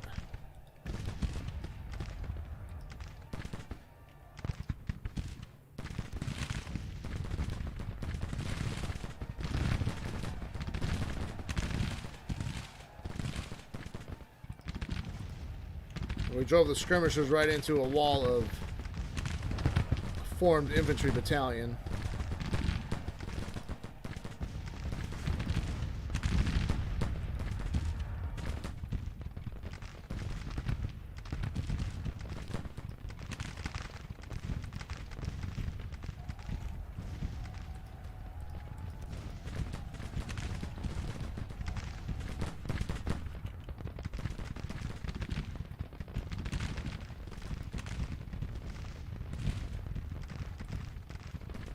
So if we get B on the left of Polignac and support that attack, although they got some artillery right there too. Huget also there with a good field of fire. Walthall.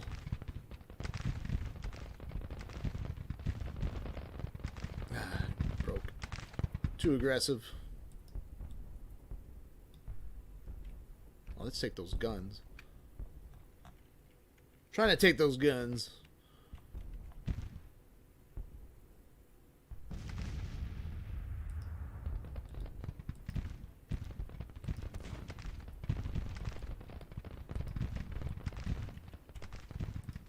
All right, we got to move forward with Martin's division.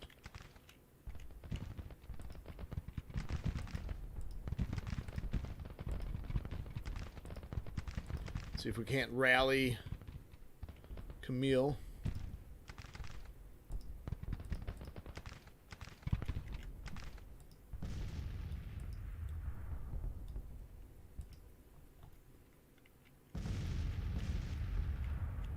All right, the rain has caused a lot of tired situation. I wonder if that has something to do with the casualties too, because it dampens the effect of your musketry fire.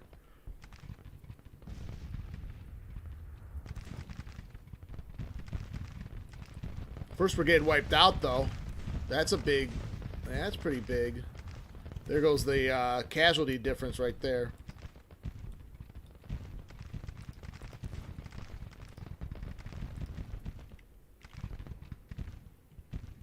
Ethiopian Dark.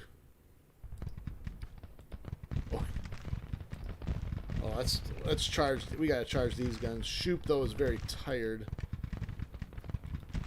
Let's use Alexander.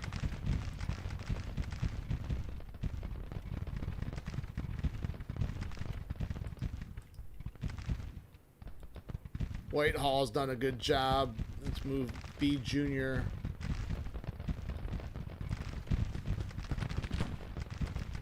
All right, Alexander trying to charge Mauer's guns.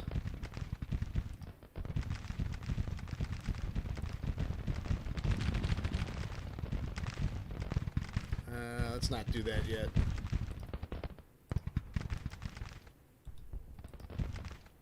End of the day. Troops are resupplied. They are withdrawing already, though.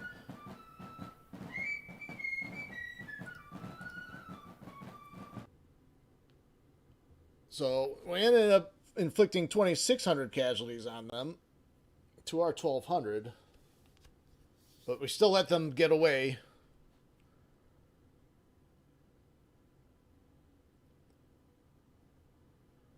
But they should probably lose another national morale point. So, and we haven't secured Columbus yet. So we're really close. I think we're really close to victory here.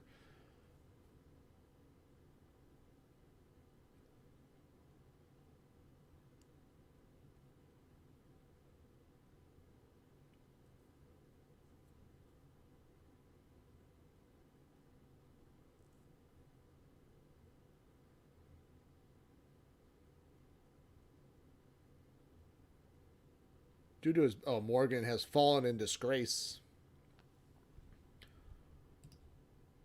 Right. Let's take a look. So, national morale, 27. Can we get the Union on the bargaining table? George Stewart is at Columbus. Kirby Smith. I think he's got some wounded men. Since we're so close to winning this, I'm gonna wait until to change names. In the other campaigns, we will do the division naming. But for now, we're almost there. Someone.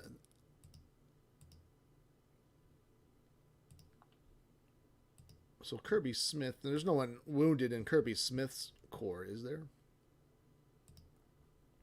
I know there was one. Someone is wounded in action here. Daring.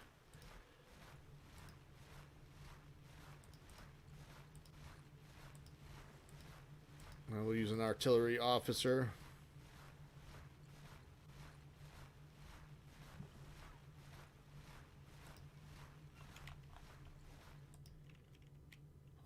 Yeah, so we'll keep pushing forward with Kirby Smith. He's got a large corps of 25,000 men.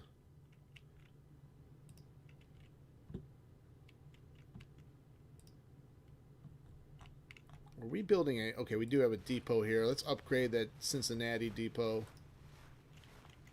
We have the depot in Dayton.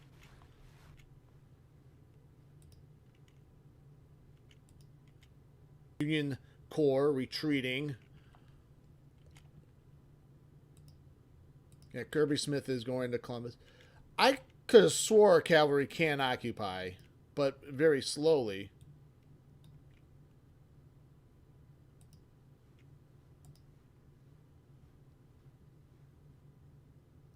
It's still winter time. Kirby Smith, don't go into winter quarters. Ooh, snowstorm. Late March snowstorm. Oh, that Union Corps recovered already. They're not retreating back from Cincinnati? Give me a break.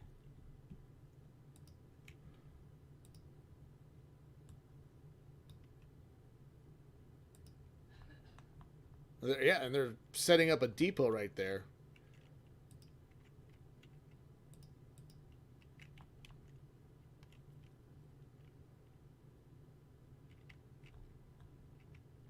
Yeah, I am ordering Kirby Smith to Columbus. That's why.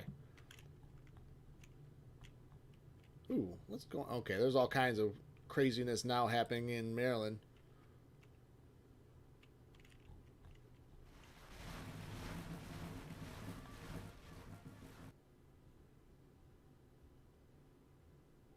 So there's a lot of different... So they hot patched the 104 patch since we last played. I'm noticing there's a lot of weird things going on. Not gonna lie. Lots of weird stuff going on. There wasn't all these cores. I wonder if they're building brand new cores. Nope, 23. Did they just get a bunch of men? Nope. We have 168,000. Where are all these units coming from?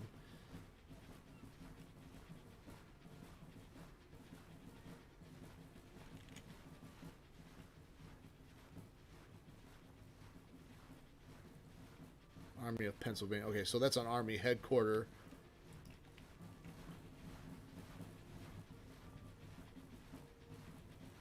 You have a Confederate Corps in upstate New York. Well done. Why don't we... We need to get Magruder. I'll order him towards Baltimore. And then... It looks like they... Okay, so it looks like they're trying to recruit a bunch of units. There's a second corps here.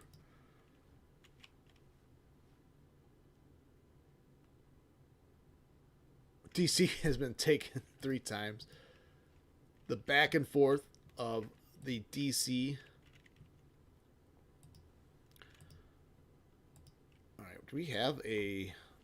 We don't have a depot here.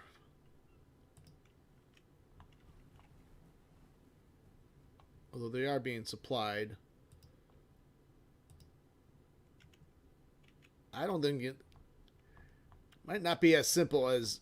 It would be nice if we could get Kirby Smith over to Columbus like now and secure that. But I have a feeling a battle's about to occur in Maryland. Maybe, although it looks like some of these units are trying to retreat.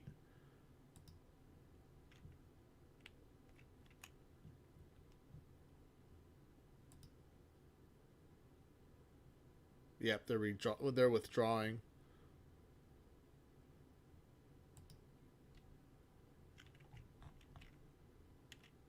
It looks like the Union might be trying to take Cumberland. Okay, so that's why I didn't build a depot here, because they were drawing from Harper's Ferry. We should probably build a depot at Cumberland, though. Our credit rating's down to B.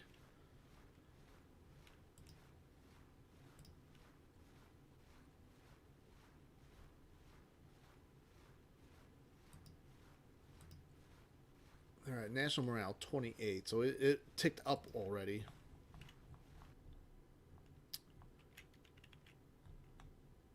In the far west, we're just holding on to St. Louis.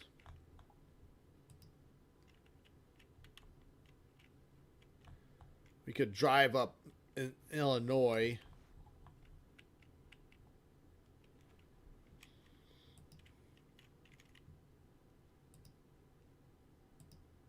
Army of East Tennessee under Hood. We can drive towards Evansville. So why don't we have Hood take Evansville?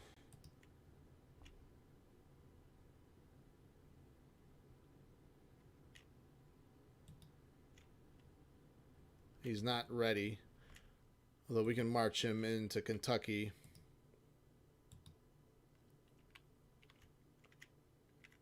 Polygon of the Old, welcome to the stream. Welcome back.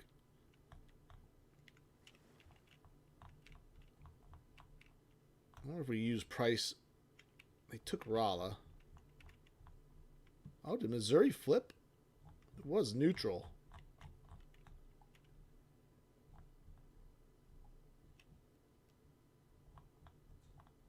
Or maybe I'm mistaken.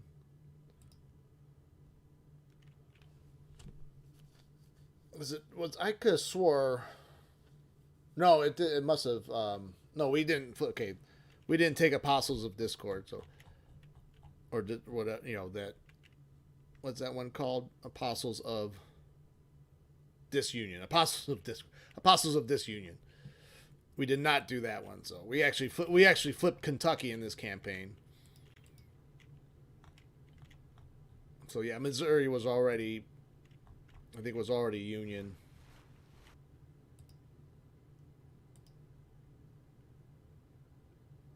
All right, Smith. We need to take Columbus.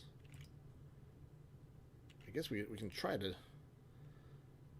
to drive this Union Corps back again.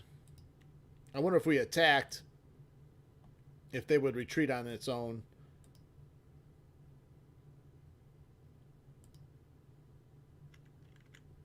Yeah, you can take the state. You can flip the state by taking all the cities.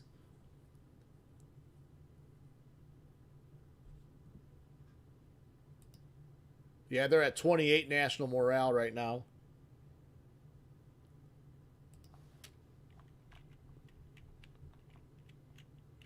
So Hood on the march. Oh, we did march. Okay, we did move Colquitt up north.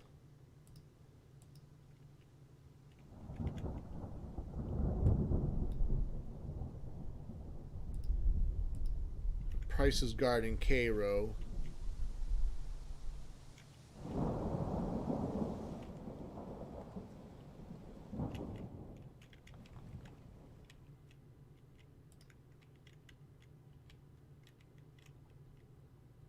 Alright. Kirby Smith almost to Columbus. Confederacy is printing new notes. We have a policy, the decision to make.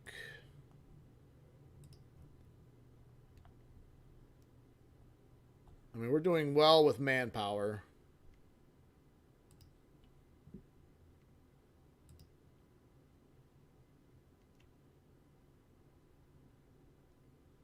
Yep.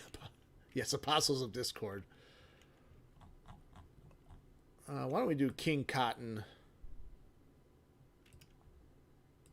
Finances. All right, we've got all our subsidies at max.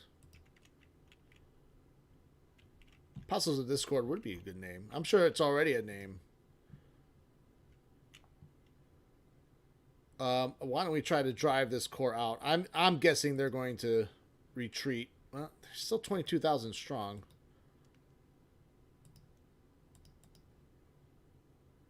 But we have 2 corps here against their 1.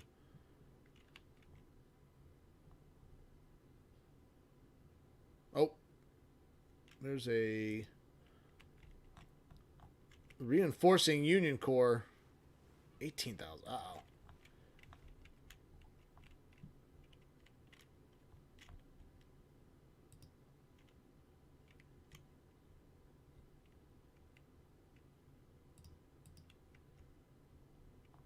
So it looks like they're really going after they're really going after Cincinnati. They wanted to get Cincinnati back for sure. So, but that allows Hood to go into Indiana.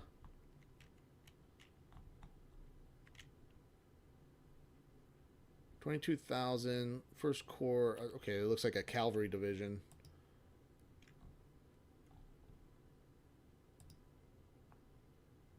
See, the problem with this terrain in Pennsylvania is it's hard to keep the corps in range. So we got 22,000 under Bonham, and that's a Union Corps of about 20,000 men also, 22, so about the same strength. Let's see if we can't. Let's move Porterfield in a little bit closer, because I want to intercept this.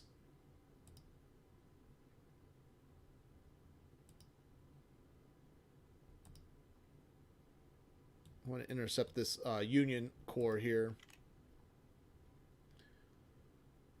If you can influence and support in states by capturing cities, but only Kentucky and Missouri will flip to the Confederacy, though, correct? I thought you can flip. I'm pretty sure you can flip Maryland. I thought.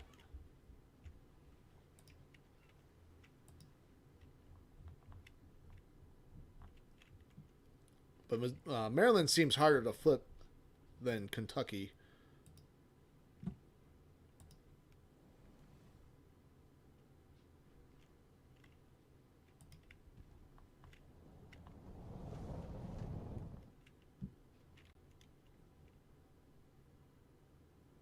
Fort von Steinwehr is besieged, so they hit the fort across the river.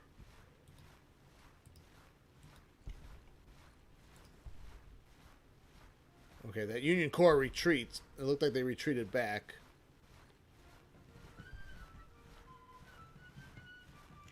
Lincoln emancipates the slaves. Alright, so we have a glorious victory at Fort McHenry.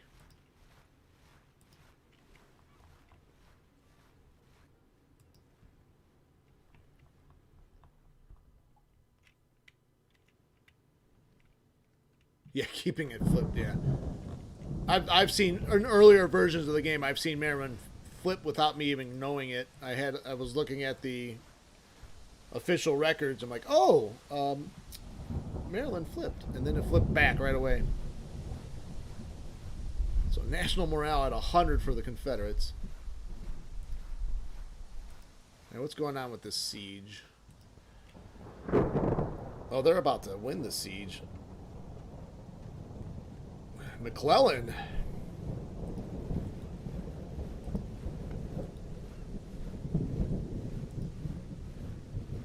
Why can't we initiate a battle here?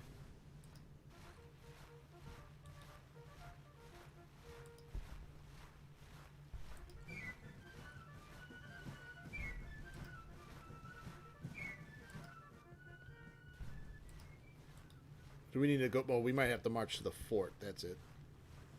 I think that's the problem.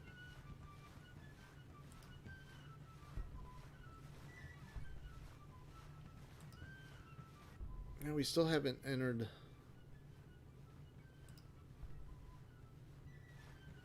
We need to get Daniel to enter that siege.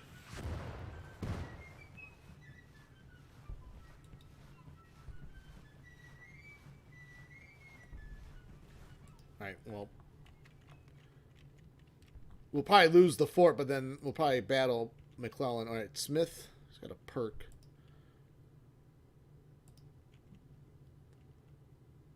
I have not personally seen a southern state flip. Alright, Columbus is in our hands. It's 26.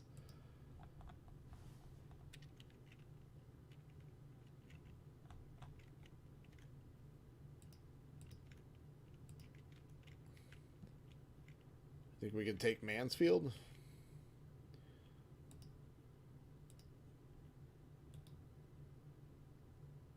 There's a depot already in Columbus, so that's good. I mean, yeah, Kirby Smith is well supplied. He can actually go without a depot supply for a little while.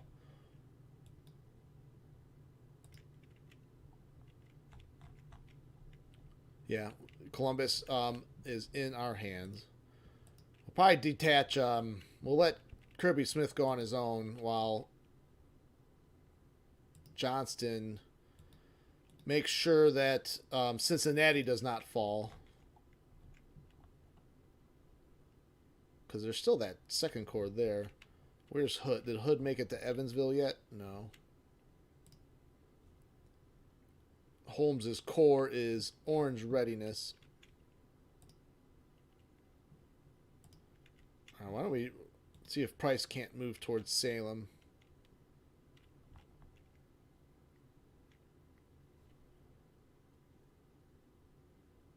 On very high, Union has been landing forces in your rear via amphibious invasions. It's been quite interesting so far.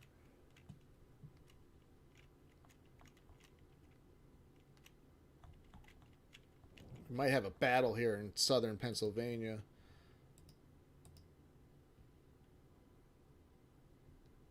So Bonham did not move. I ordered him to move there. And Porterfield did not move either.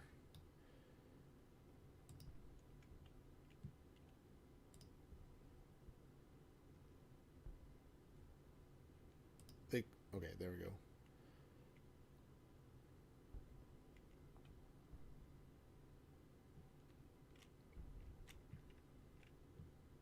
All right, Stonewall Jackson with his 30,000 men, actually over 40,000, against William Winfield Scott. All right, let's play this battle.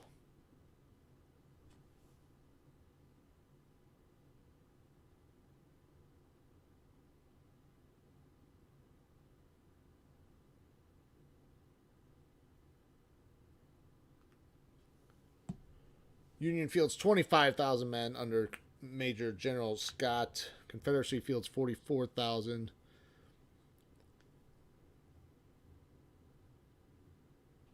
I still can't use to the battle animations Used to the Empire Total War. All right, Scott's got 42 guns. How many guns do we have?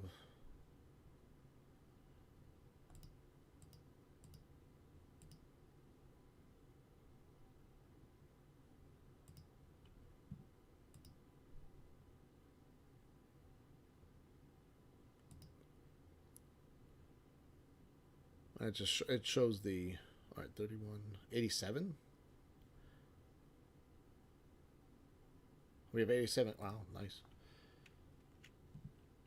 Sharpsburg, huh?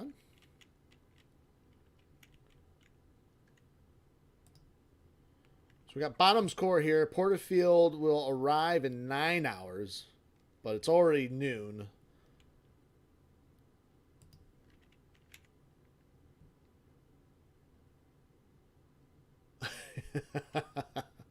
Let's go. Let's go.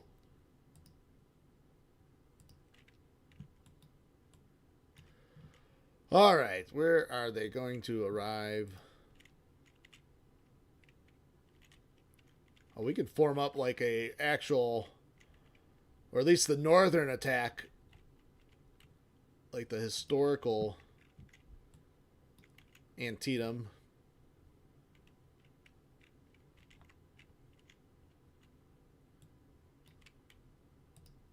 We got 2 corps of infantry and a corps of cavalry, or a division. I'm sorry, 2 divisions of infantry, division of cavalry.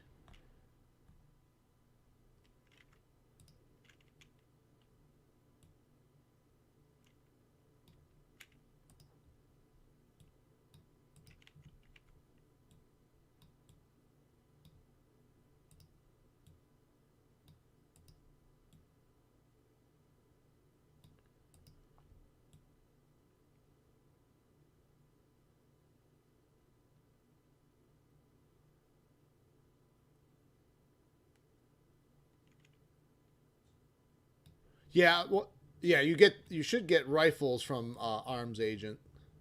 I don't know if I can't remember the policies we chose for this campaign, to be perfectly honest.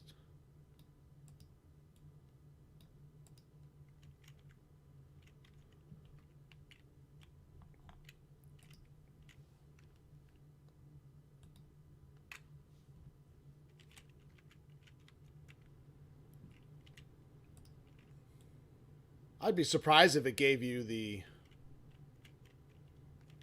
muskets though. See, that's the thing. Well, there's this objective here. I wonder if the Union would try to go over there. Where is Porterfield arriving? Expected to arrive from Kearneysville. He would be coming from the. He'd be coming from the west, I would think.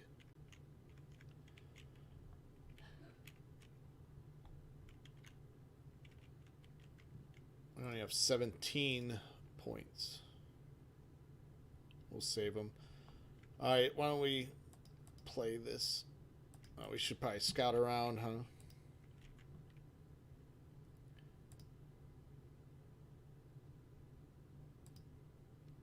We'll detach 1 there.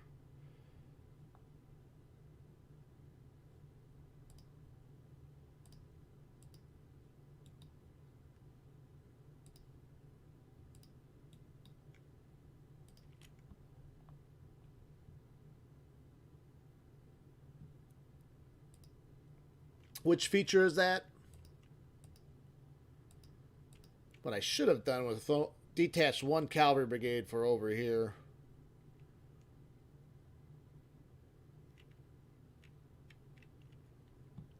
How do you create yourself as an officer? What I was going to do that. Do I need to go into the game files to edit the creating army features?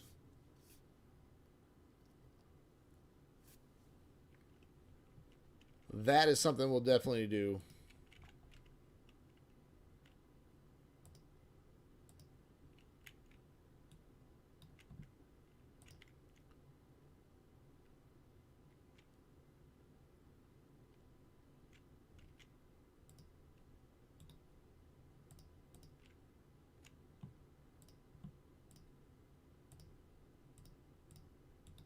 We'll throw a picket line out front. See if we can't see any Union movement. We detach a cavalry brigade that will have go all the way to the right flank there. I thought I moved Jackson already. I did not.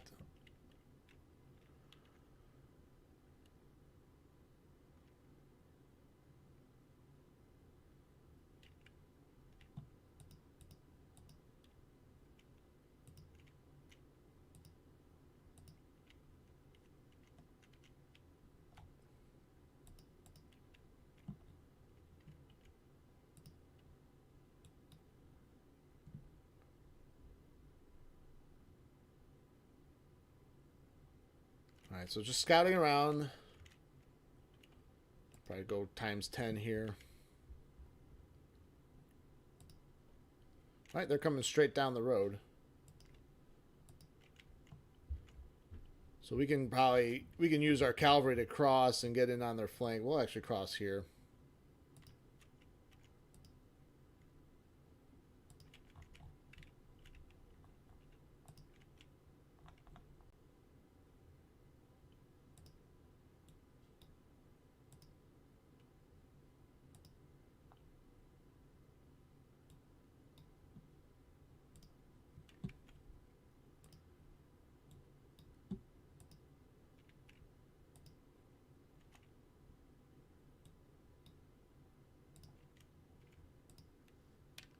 Yeah, hopefully if we can score a major here, that would win the war.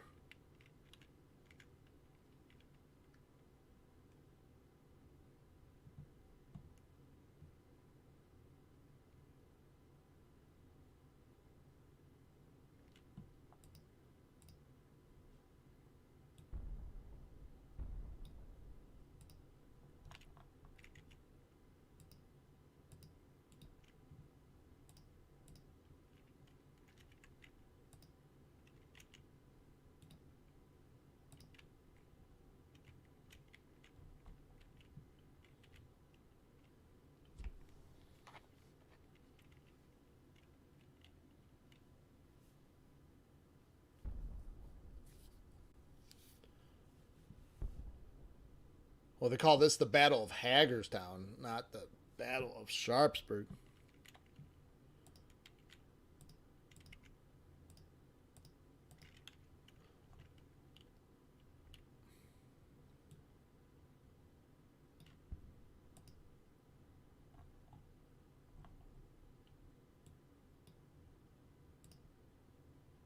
Looks like they're setting up for like a defense.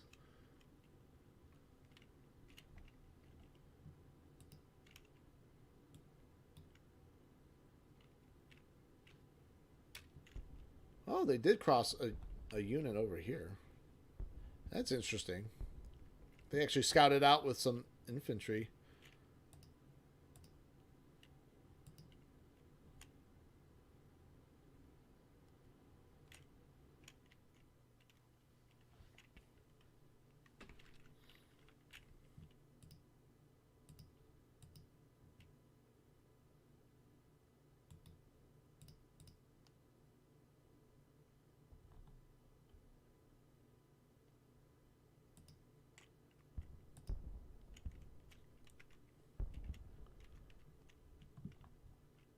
So the Union does not want to assume the offensive, even though we are defending our position. We're going to keep ticking up in victory points, even though we show a minor defeat.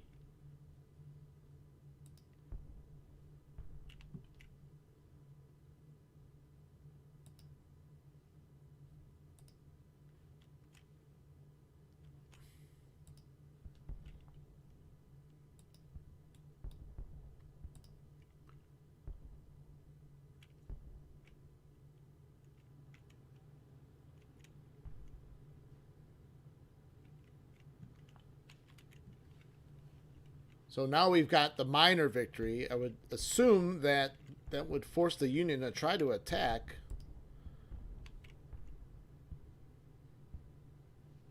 And it looks like our artillery has the advantage right now as we've inflicted a few casualties on them.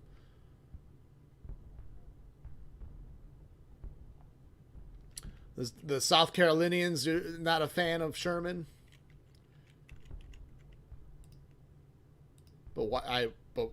But why not? Why whatever not?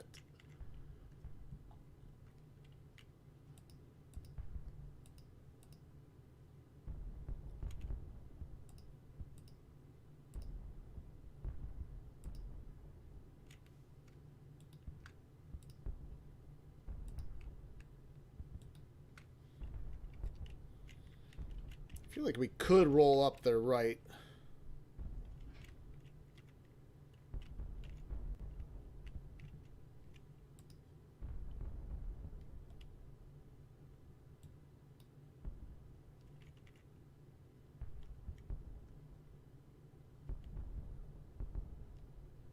Walking on water, right. Yeah, it's the floating perk again, probably.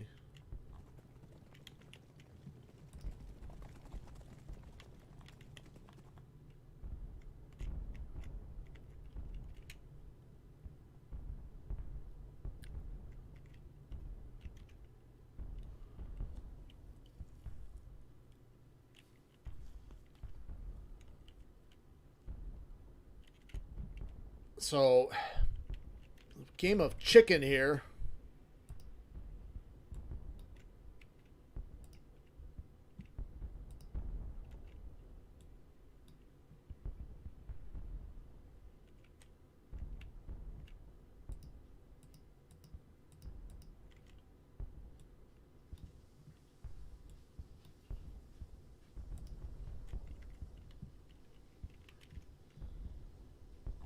And it's just an artillery duel now.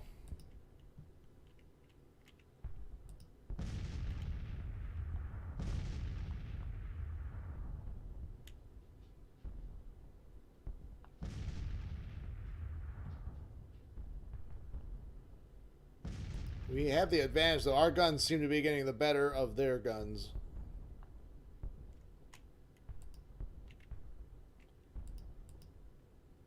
Alright, so that flanking artillery fire spurred them into action.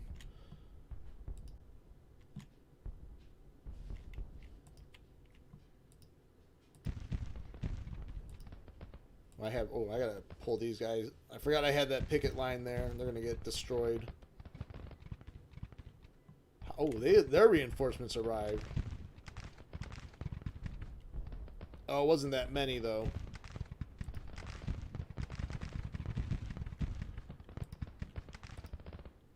Alright, fall back.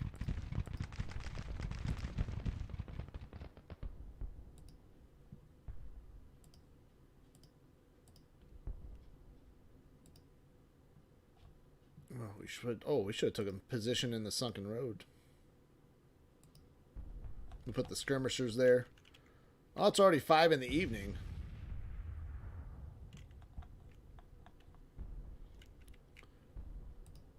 But we'll have reinforcements the next day. We can go on the offensive and just... or maybe hopefully score a major. They're waiting for those 1,000-men reinforcements. Which, though, that does kind of lead me to believe that I might need to... still need to guard these victory objectives. Because I think that was a cavalry brigade that was a reinforcement.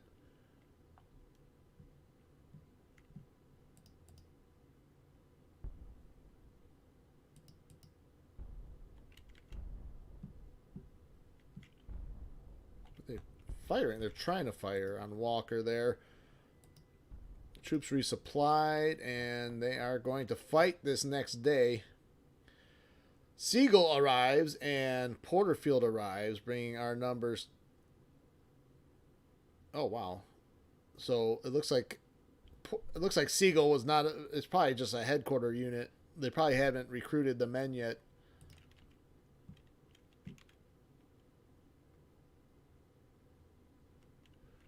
I don't understand the reasoning behind getting rid of Civil War battlefields. It makes no sense at all.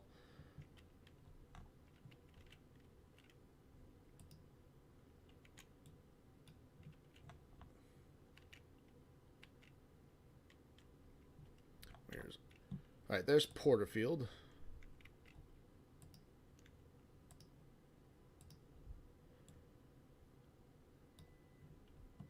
Oh, cohesion is broken.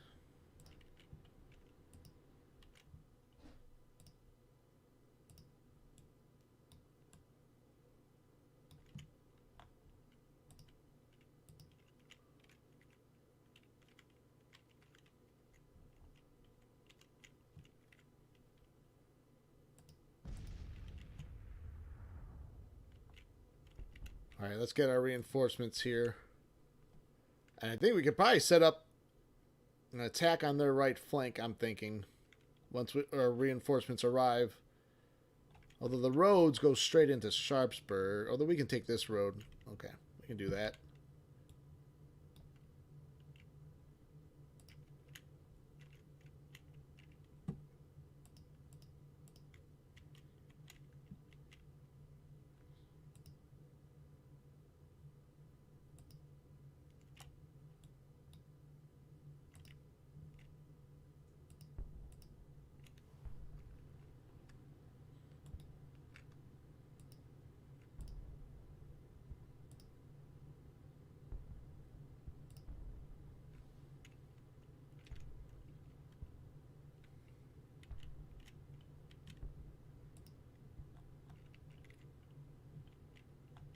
Looks like the Union is going to go full assault mode. Bring it on.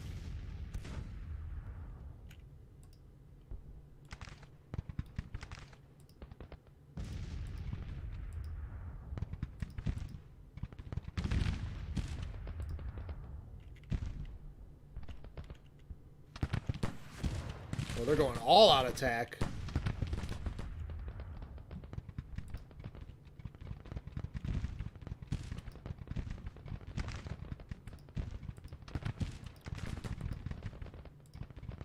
I'm just going to pull the skirmishers back. I don't like when they rout, they cause panic in the line sometimes. You know what, let's bring up our left.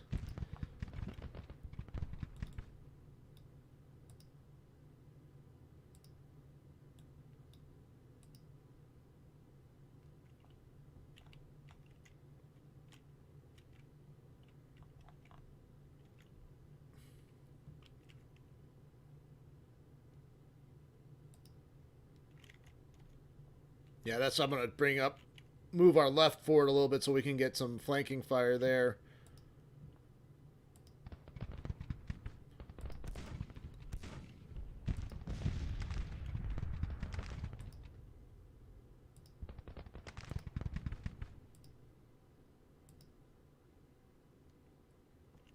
Looks like Iverson stopped 3rd Brigade dead in their tracks.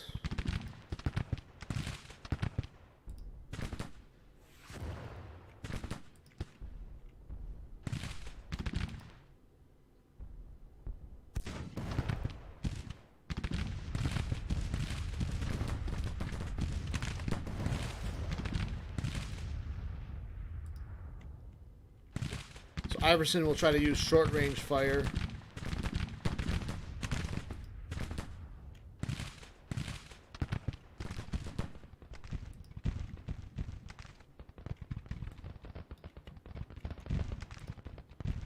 All right, so Lomax got into a good position there and getting some nice flanking fire there.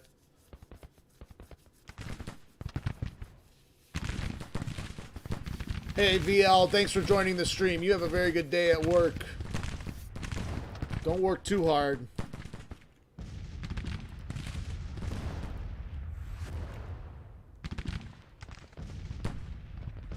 All right, so yeah, they're bringing everything in the kitchen sink, but we have stopped them pretty well. Now they're suffering some heavy casualties, although we're taking some losses ourselves. All right, let's see how Porterfield's coming up with their reinforcements.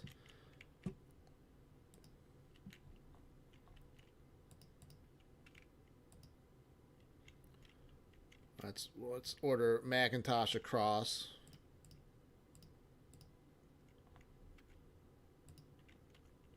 So, Green's division, though, is fragmented.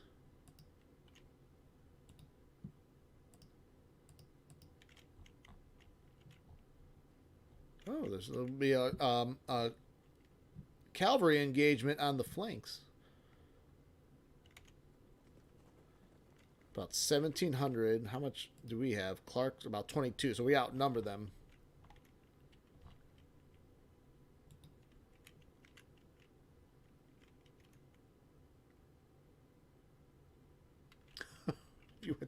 You told her your disappointment at the gravesite. How many times did she vote? Did she vote from her grave? Stay in the woods and dismount?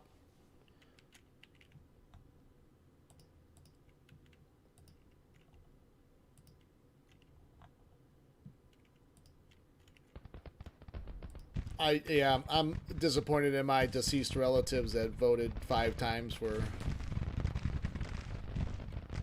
the side I disagree with.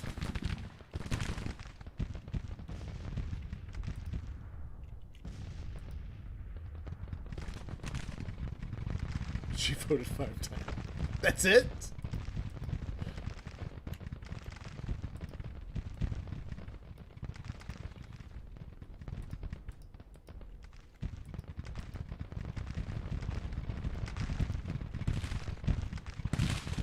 Iverson, so they do have a local superiority in numbers, though, although we're getting lots of flanking fire.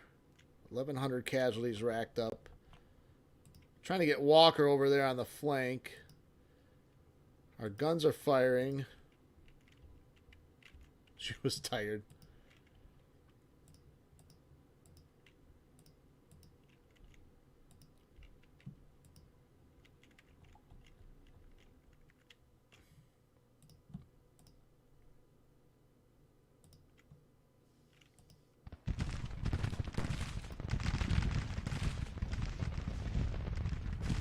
This will be interesting one-on-one.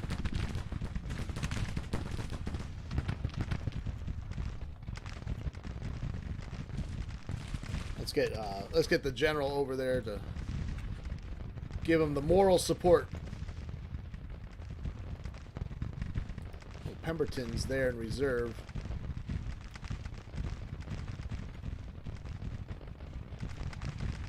Yes, grandmas are always cool.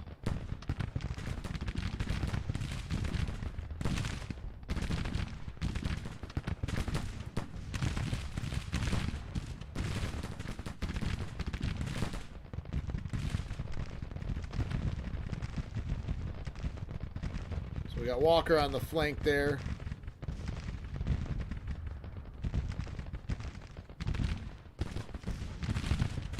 Yep, almost 10% casualties already. We have more reinforcements on the way. Let's actually detach Glad in here. I should have had him go around this way, but that's fine.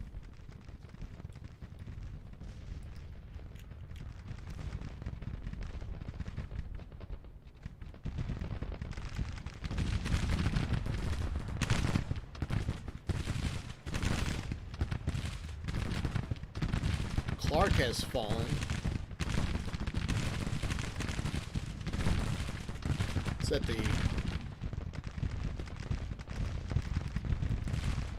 Oh, so we're losing that battle one-on-one. No, they've lost 500 men, so...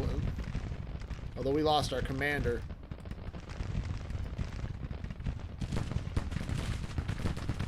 Oh, they're holding up pretty well, actually. They didn't bring up their artillery, so we have lots of artillery support with a decent field of fire.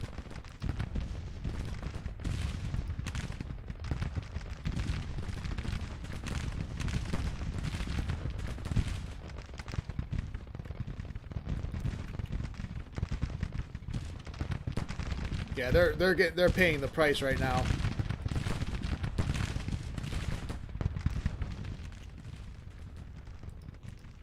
Porterfield's Corps is not... We're not even need Porterfield's Corps. I want to get this cavalry, though, in the rear.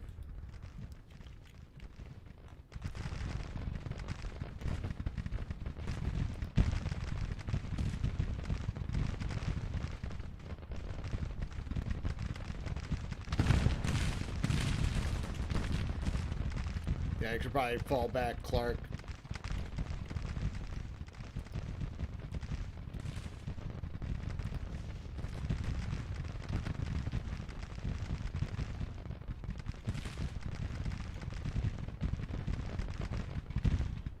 The Union battle line holding in strong, but they're paying a heavy price.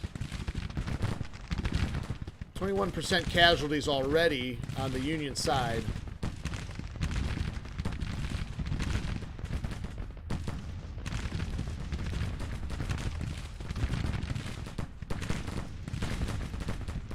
We have Smith's division keep pushing that flank, or we're going to roll up that line.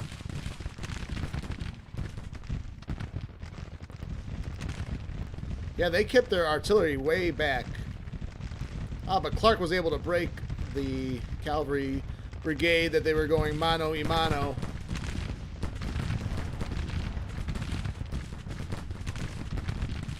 But Iverson broke. He was in the middle of that line.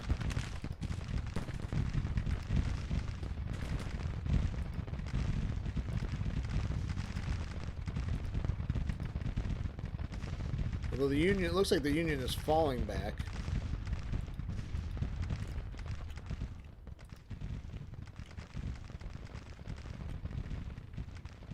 They're probably going to retreat here soon, though. Even with Iverson breaking, we haven't lost too many men. Alright, we need to rush our cavalry, though. Clark can actually remount.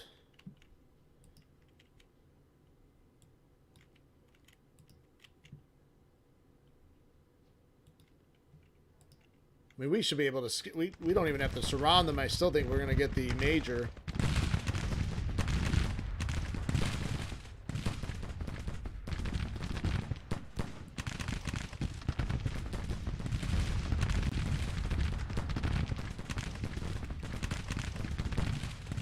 Come on, boys.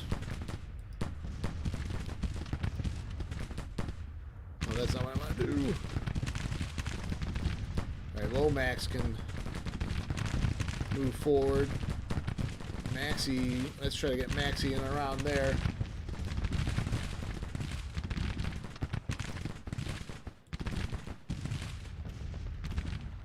Alright, enemy is retreating.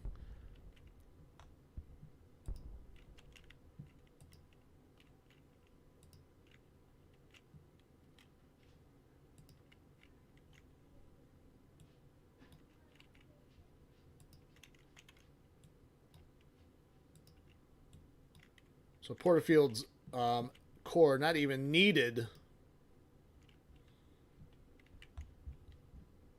How close to the major? 29%. So we don't even need to go that aggressive.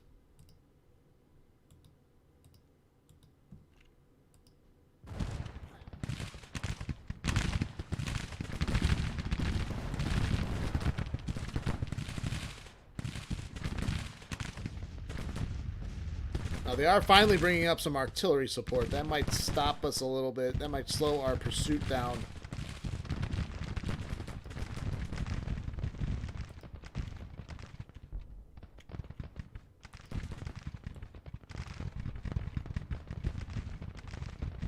So there's the major. 31% casualties.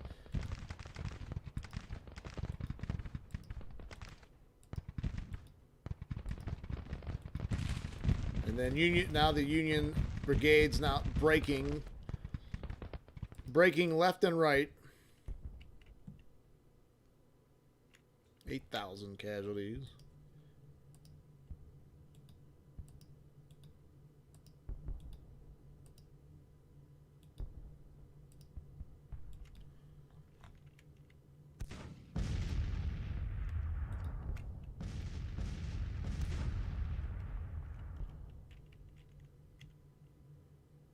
Still 27 seconds left.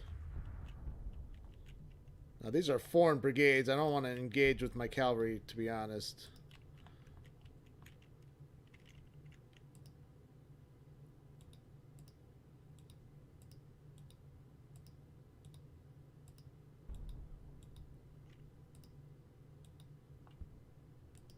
We can probably just fast forward this one.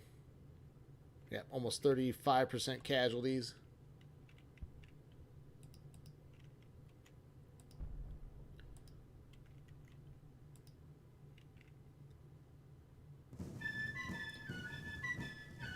All right, so major victory. Let's see what this does to the overall war effort.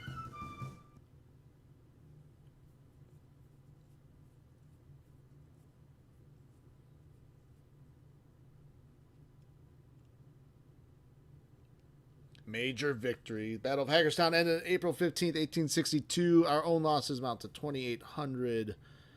The enemy is believed to lose 8,000 men. National morale drops by 1.2.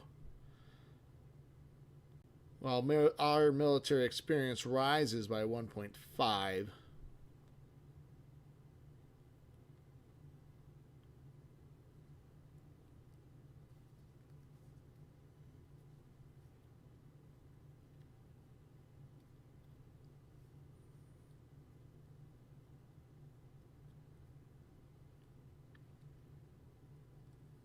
I'm hoping it will get the V. The W.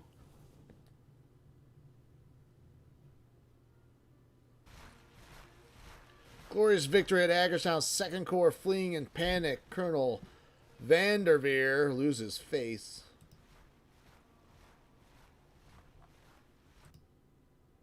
It's right at 25.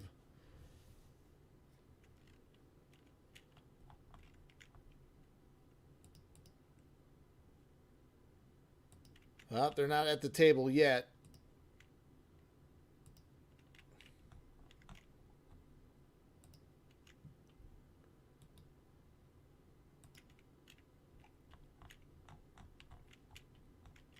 All right, what's going on with this siege? So I'd hate to lose this fort right now.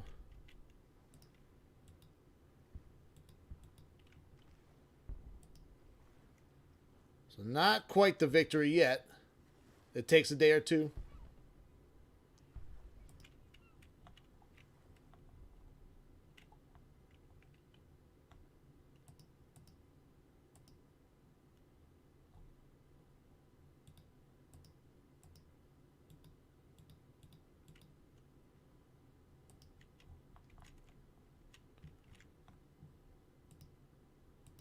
And then if we can take Cleveland, though, that will seal the deal for sure.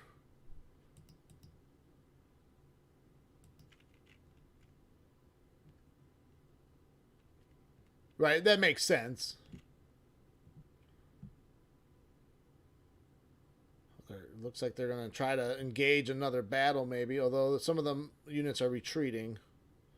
Moral, style, withdrawing. So I noticed, though, it looks like the AI now builds more individual units that they end up combining.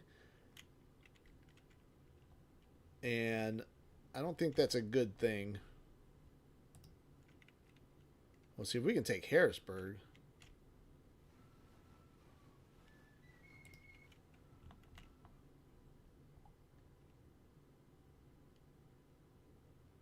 What's the agenda after the campaign?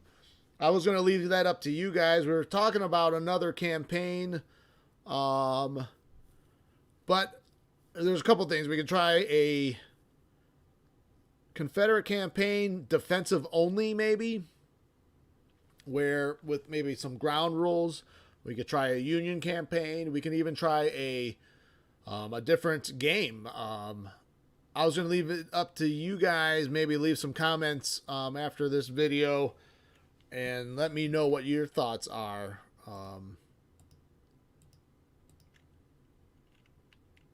Economic CSA. And like only defense. I'm going to say only defensive. We can only take the offensive to regain lost territory. So no invasion of the North. That was kind of where my brain's going with a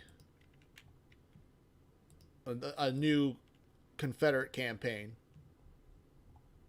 So we would actually set Union aggressiveness to the highest level, and obviously plus 50 morale.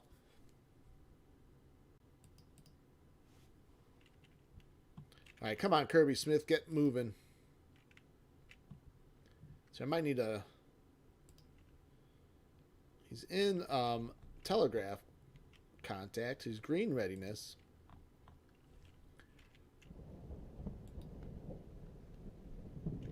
Ooh, there's an idea too. A late start date.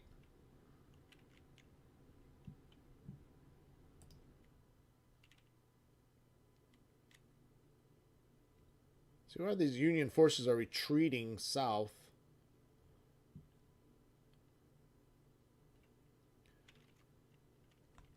I feel like 104, patch 104 is not as polished as it should be right now.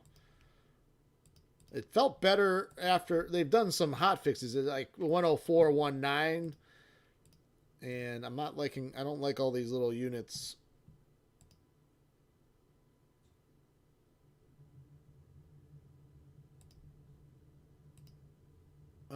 Went up to 26. Oh, there's Kirby Smith. Almost to Mansfield, so let's order him to Cleveland.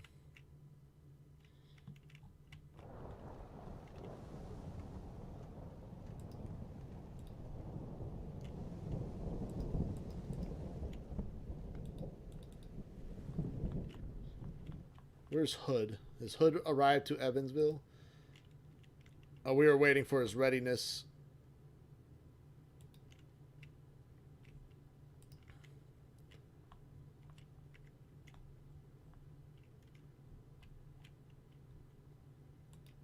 Got Price invading Illinois now.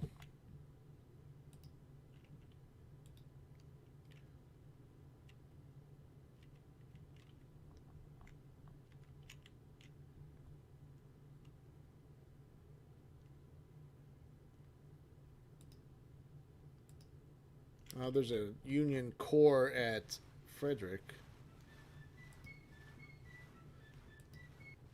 We need to get Magruder back there.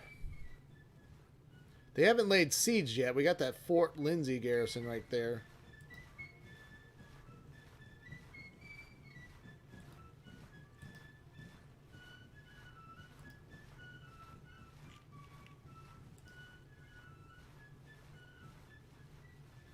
They retreated back.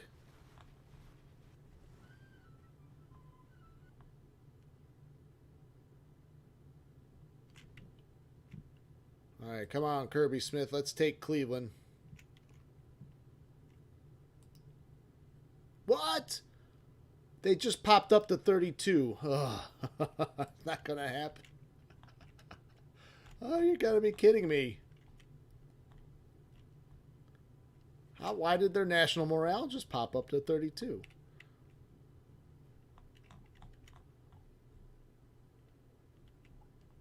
Did I lose a city somewhere? Is there an amphibious invasion that I'm not aware about?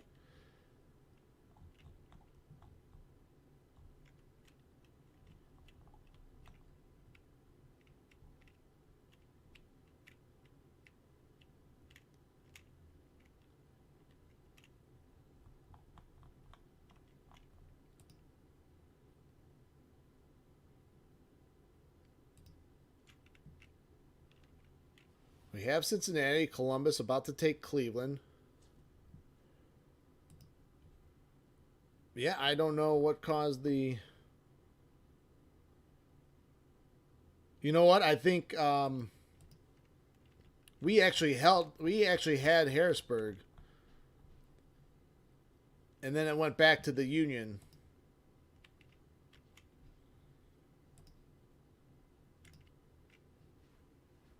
So we can't lose Cumberland. What if we send...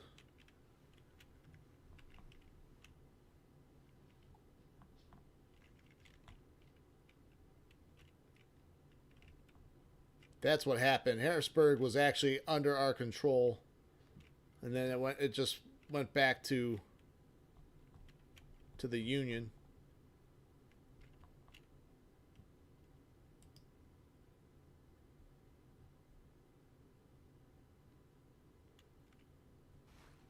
All right, we won the siege battle.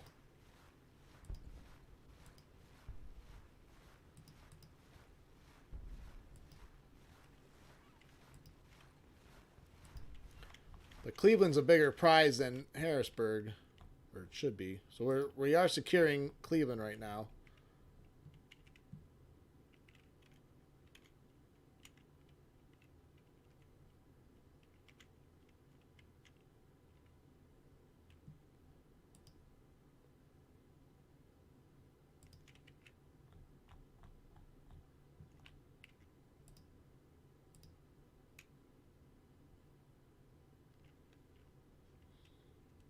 Water walkers.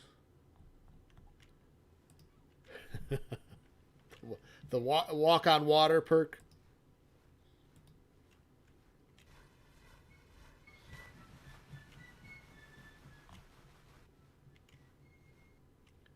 Let's see, first army. We're also gonna take a gambit here.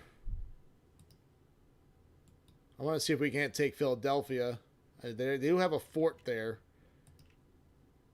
but Yule's got a nice 40,000 man core there.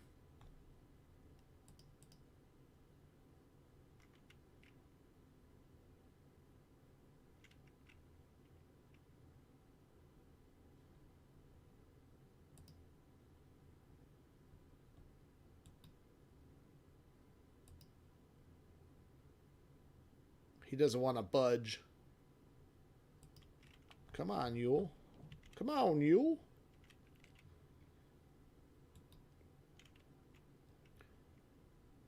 Or we can try to take Dover.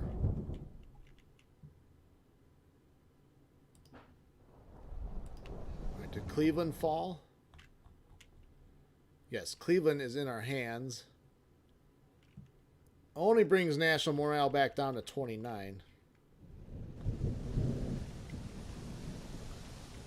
See, that doesn't. Harrisburg's a 4.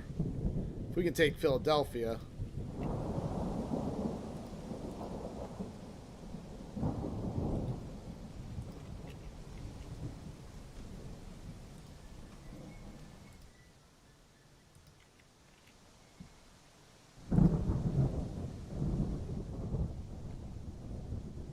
Yeah, losing Harrisburg really did hurt.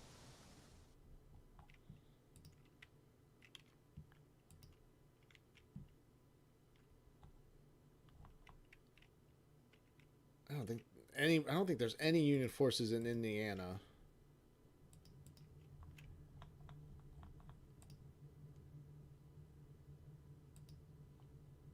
Yeah, they would show up if there were. They're starting to narrow the gap on manpower. See, I was playing to win. Now I got to kind of double check. We have 28,000, and we could create another division or so. I mean, we have plenty of the intelligence map looks good. Plenty of intelligence.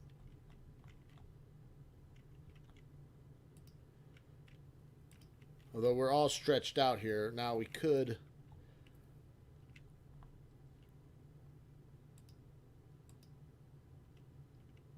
All right, let's send Crawford to Indianapolis.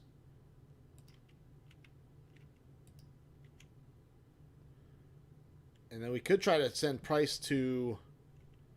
See, now we're getting supply issues. There's no. I don't see any depots. Maybe we can try to rush Springfield and then build a depot there. Let's force march it.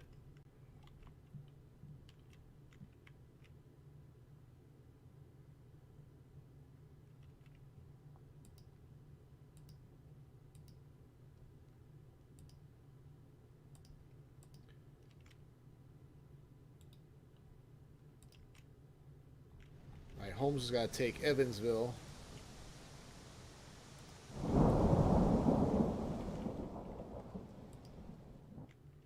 Force marching.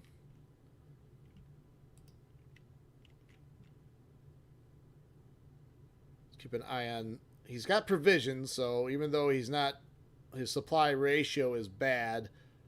Price can still live off the land for a little bit longer. He's already in Springfield. Wow, that did nothing. Oh, he probably hasn't taken Springfield yet. Okay, he hasn't taken Springfield yet.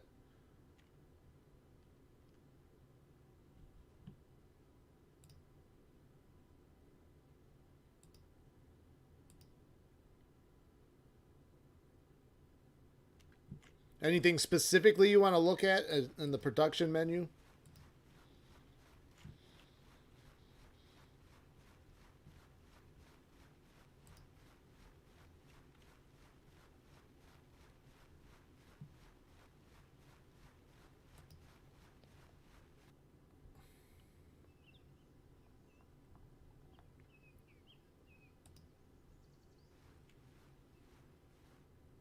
Is there anything specifically, Rosie, you want to look at?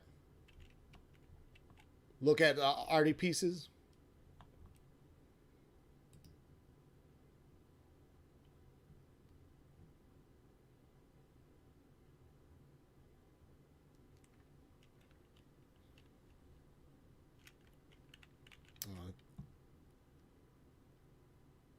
That slows things down.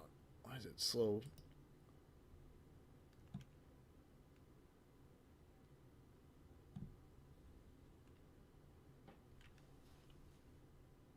The production menu, the game locks up. I gotta click off all. There we go.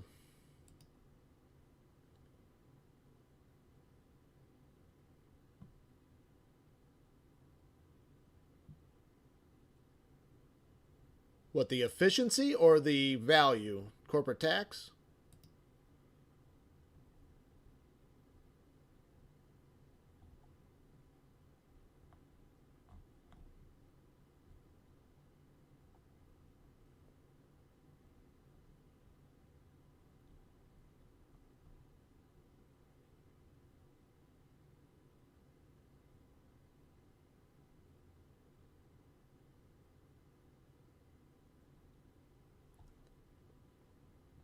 Help me out here.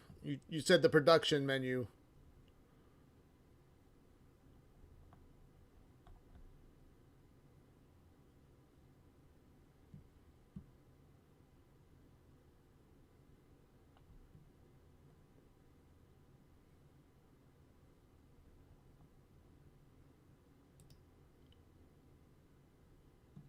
Oh, that's the icon with the money.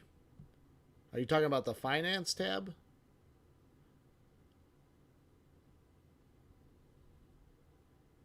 Let's get out of here.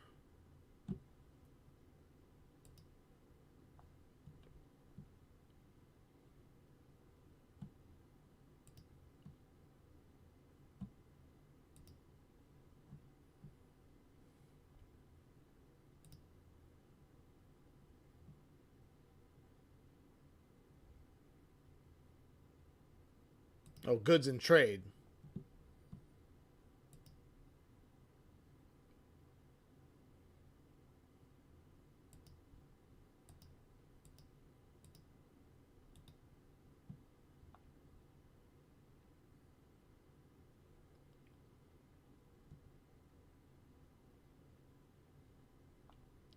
Is there anything you specifically want to look at?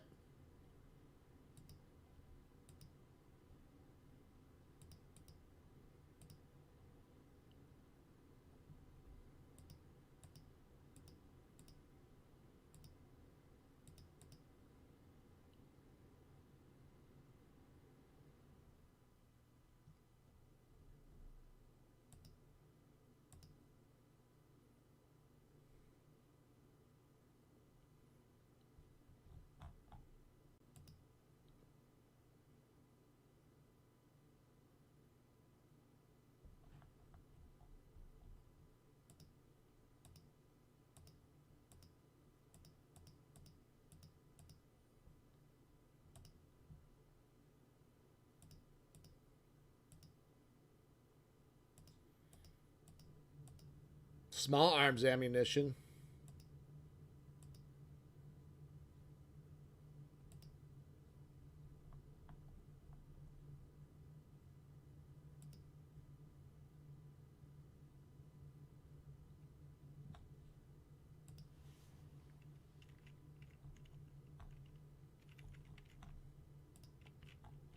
We have this unit down by Fort Monroe. We can probably transfer out.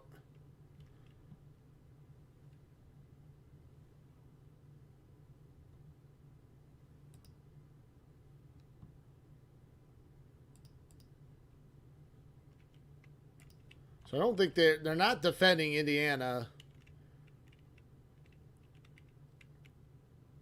or Illinois.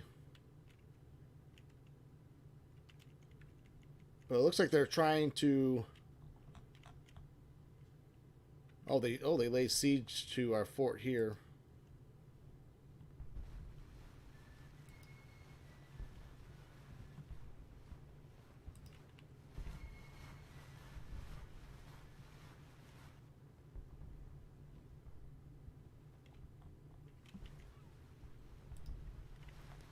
Now, you would have to look at. Do you look on the map for where they're producing a lot of this stuff? So, well, you could use the production menu. That would tell you where the ironworks or the manufactories are. And then you could also look at, so like Harrisburg Railroad.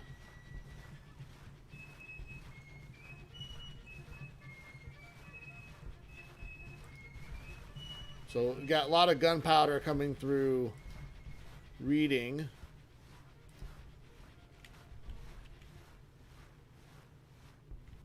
Oh, they're still getting. Oh, they're still receiving gunpowder from Elkton.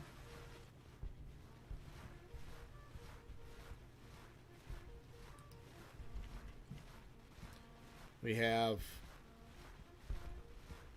coal. Lots of stuff going into Philadelphia.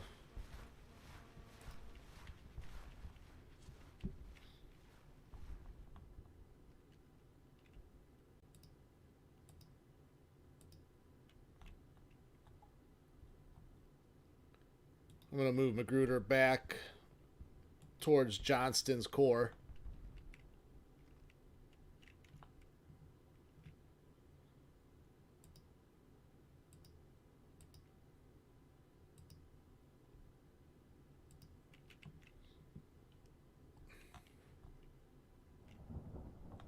So actually, well, I might shift French's corps to Crawford or to Johnston's army in Ohio. All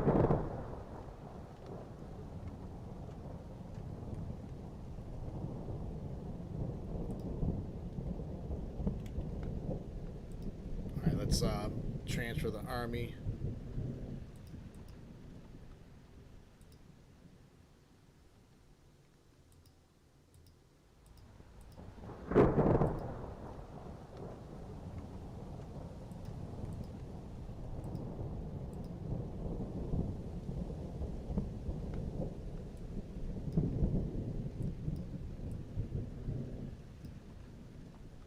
So French's corps will be attached to Johnston's corps. Actually, we need to do it. Let's do it this way.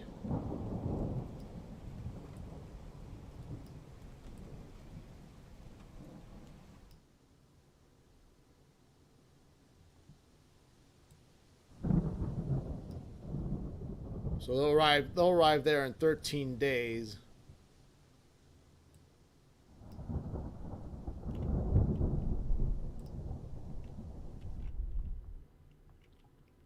Yeah, there's these armies that were trying to take Cincinnati, but we also have Hood here. We're marching north. I am trying to send Crawford over to Indianapolis. Price is already at Springfield, trying to secure Springfield.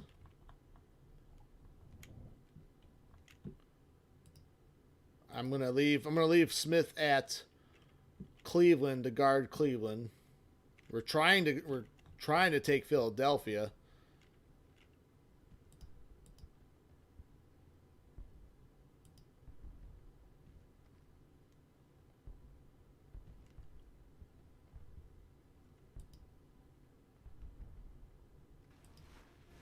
All right, so we hold Fort Haskell.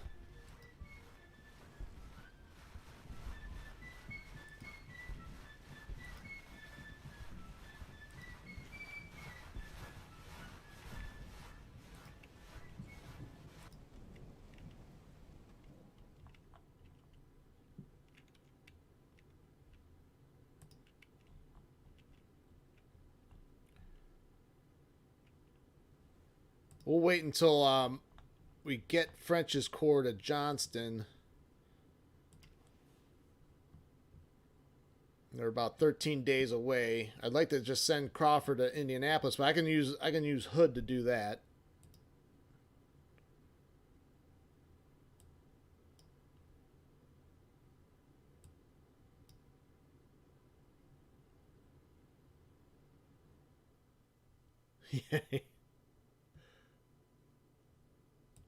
The Ohioans are not happy.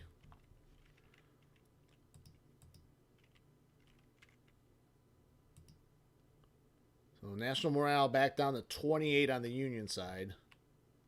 Oh, they got in behind us at Harper's Ferry. That was a sneaky move.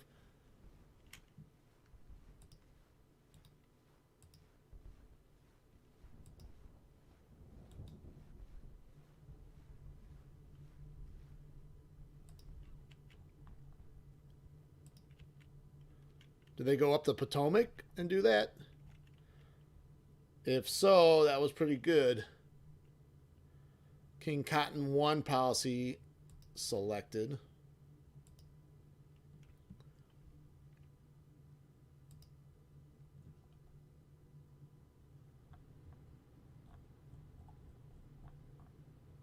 Let's do Industry 3.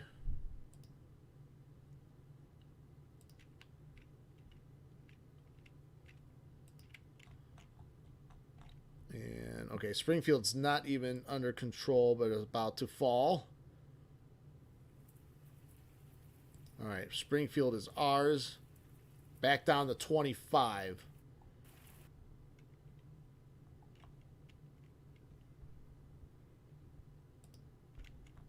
Although Ewell's cut off. Trying to take Fort Mifflin. He's about to win.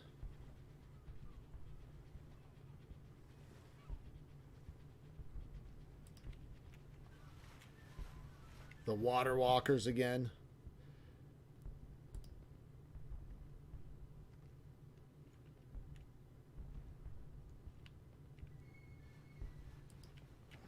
See the Union trying to drive in a wedge in Maryland against us.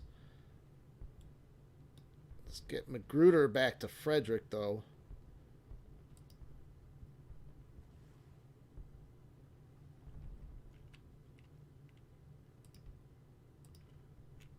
Oh, they're gone.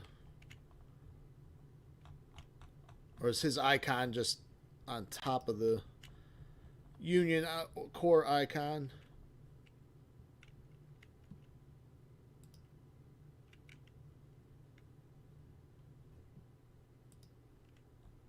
Been having trouble getting Holmes to move.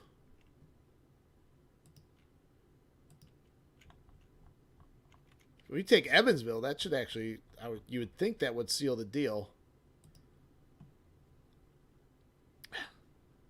As soon as it hits 25 on national morale, it pops up right away.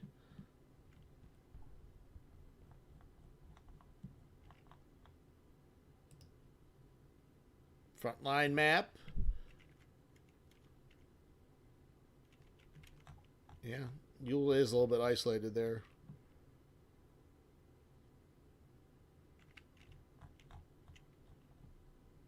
All right, let's look at Price's supply situation. He's getting a little bit low. We might need to build a depot. Kind of just want to move on to Chicago, though. Oh, we already are building a depot. We can take Peoria. I think he has enough. Let's go with Peoria. Peoria, that's faster.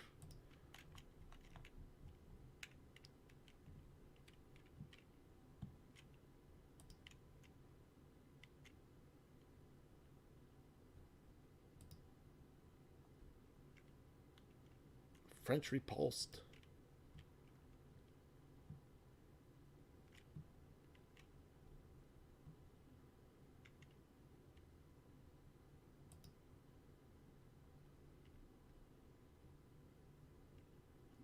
Union backing away. They probably want to make sure they protect Philadelphia. Can troops in Missouri flip that state? Yeah. We have to take all the cities. That would take a while because the cities are all far apart.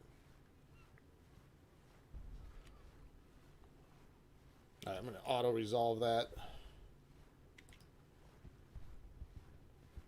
Come on, Ewell. Take the fort.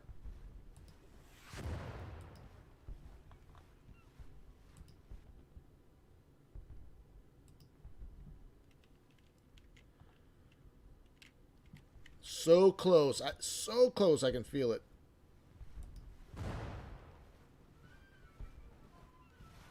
All right, glorious victory at Fort Lindsay. Oh, that's not the fort we want.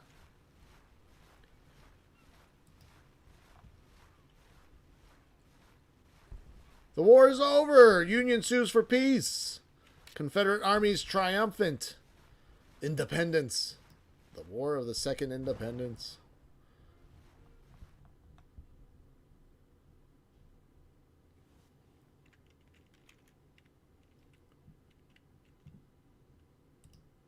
Peace. Total casualties, 73,000. Is there a different end screen, or is this how war is over? Union sues for peace. Okay, there we go. Morale of armies. They still had 65 morale of armies, which is low, but it's not horrible. So we got to jump on manpower.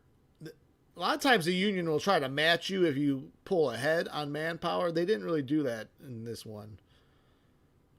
30 battles won, 4 lost. Total casualties, 73,000, 147,000 for the Union.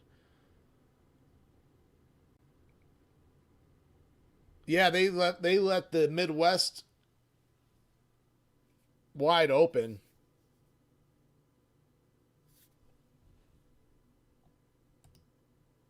Yeah, right here. Yeah, look, yeah, right through Cincinnati, Columbus, up the I-71 highway to Cleveland. And then Price just made a move on Springfield. So, yeah, if you want to, I know we have an economic game, a possibility. I'm thinking of some sort of defensive CSA and maybe even doing a 64 campaign. So drop a comment in the video section and I'll take a look, and we'll fire up a new campaign probably Thursday or so, and hope to see you there. Again, thanks. If you like this video or new to the channel, subscribe to the channel, hit the like button, leave a comment, and thanks again for viewing and joining me for the live stream. I'm trying to get more organized with the economic strategy. Yeah, maybe if we do a defensive campaign, we'll look at the economics. I know you say you got to invade the North to win. I want to see if you can win as purely a defensive strategy. This campaign here kind of suggests that you could, like, it would be very hard to win without invading the North. All right, thanks everyone. I'll see you on the next one.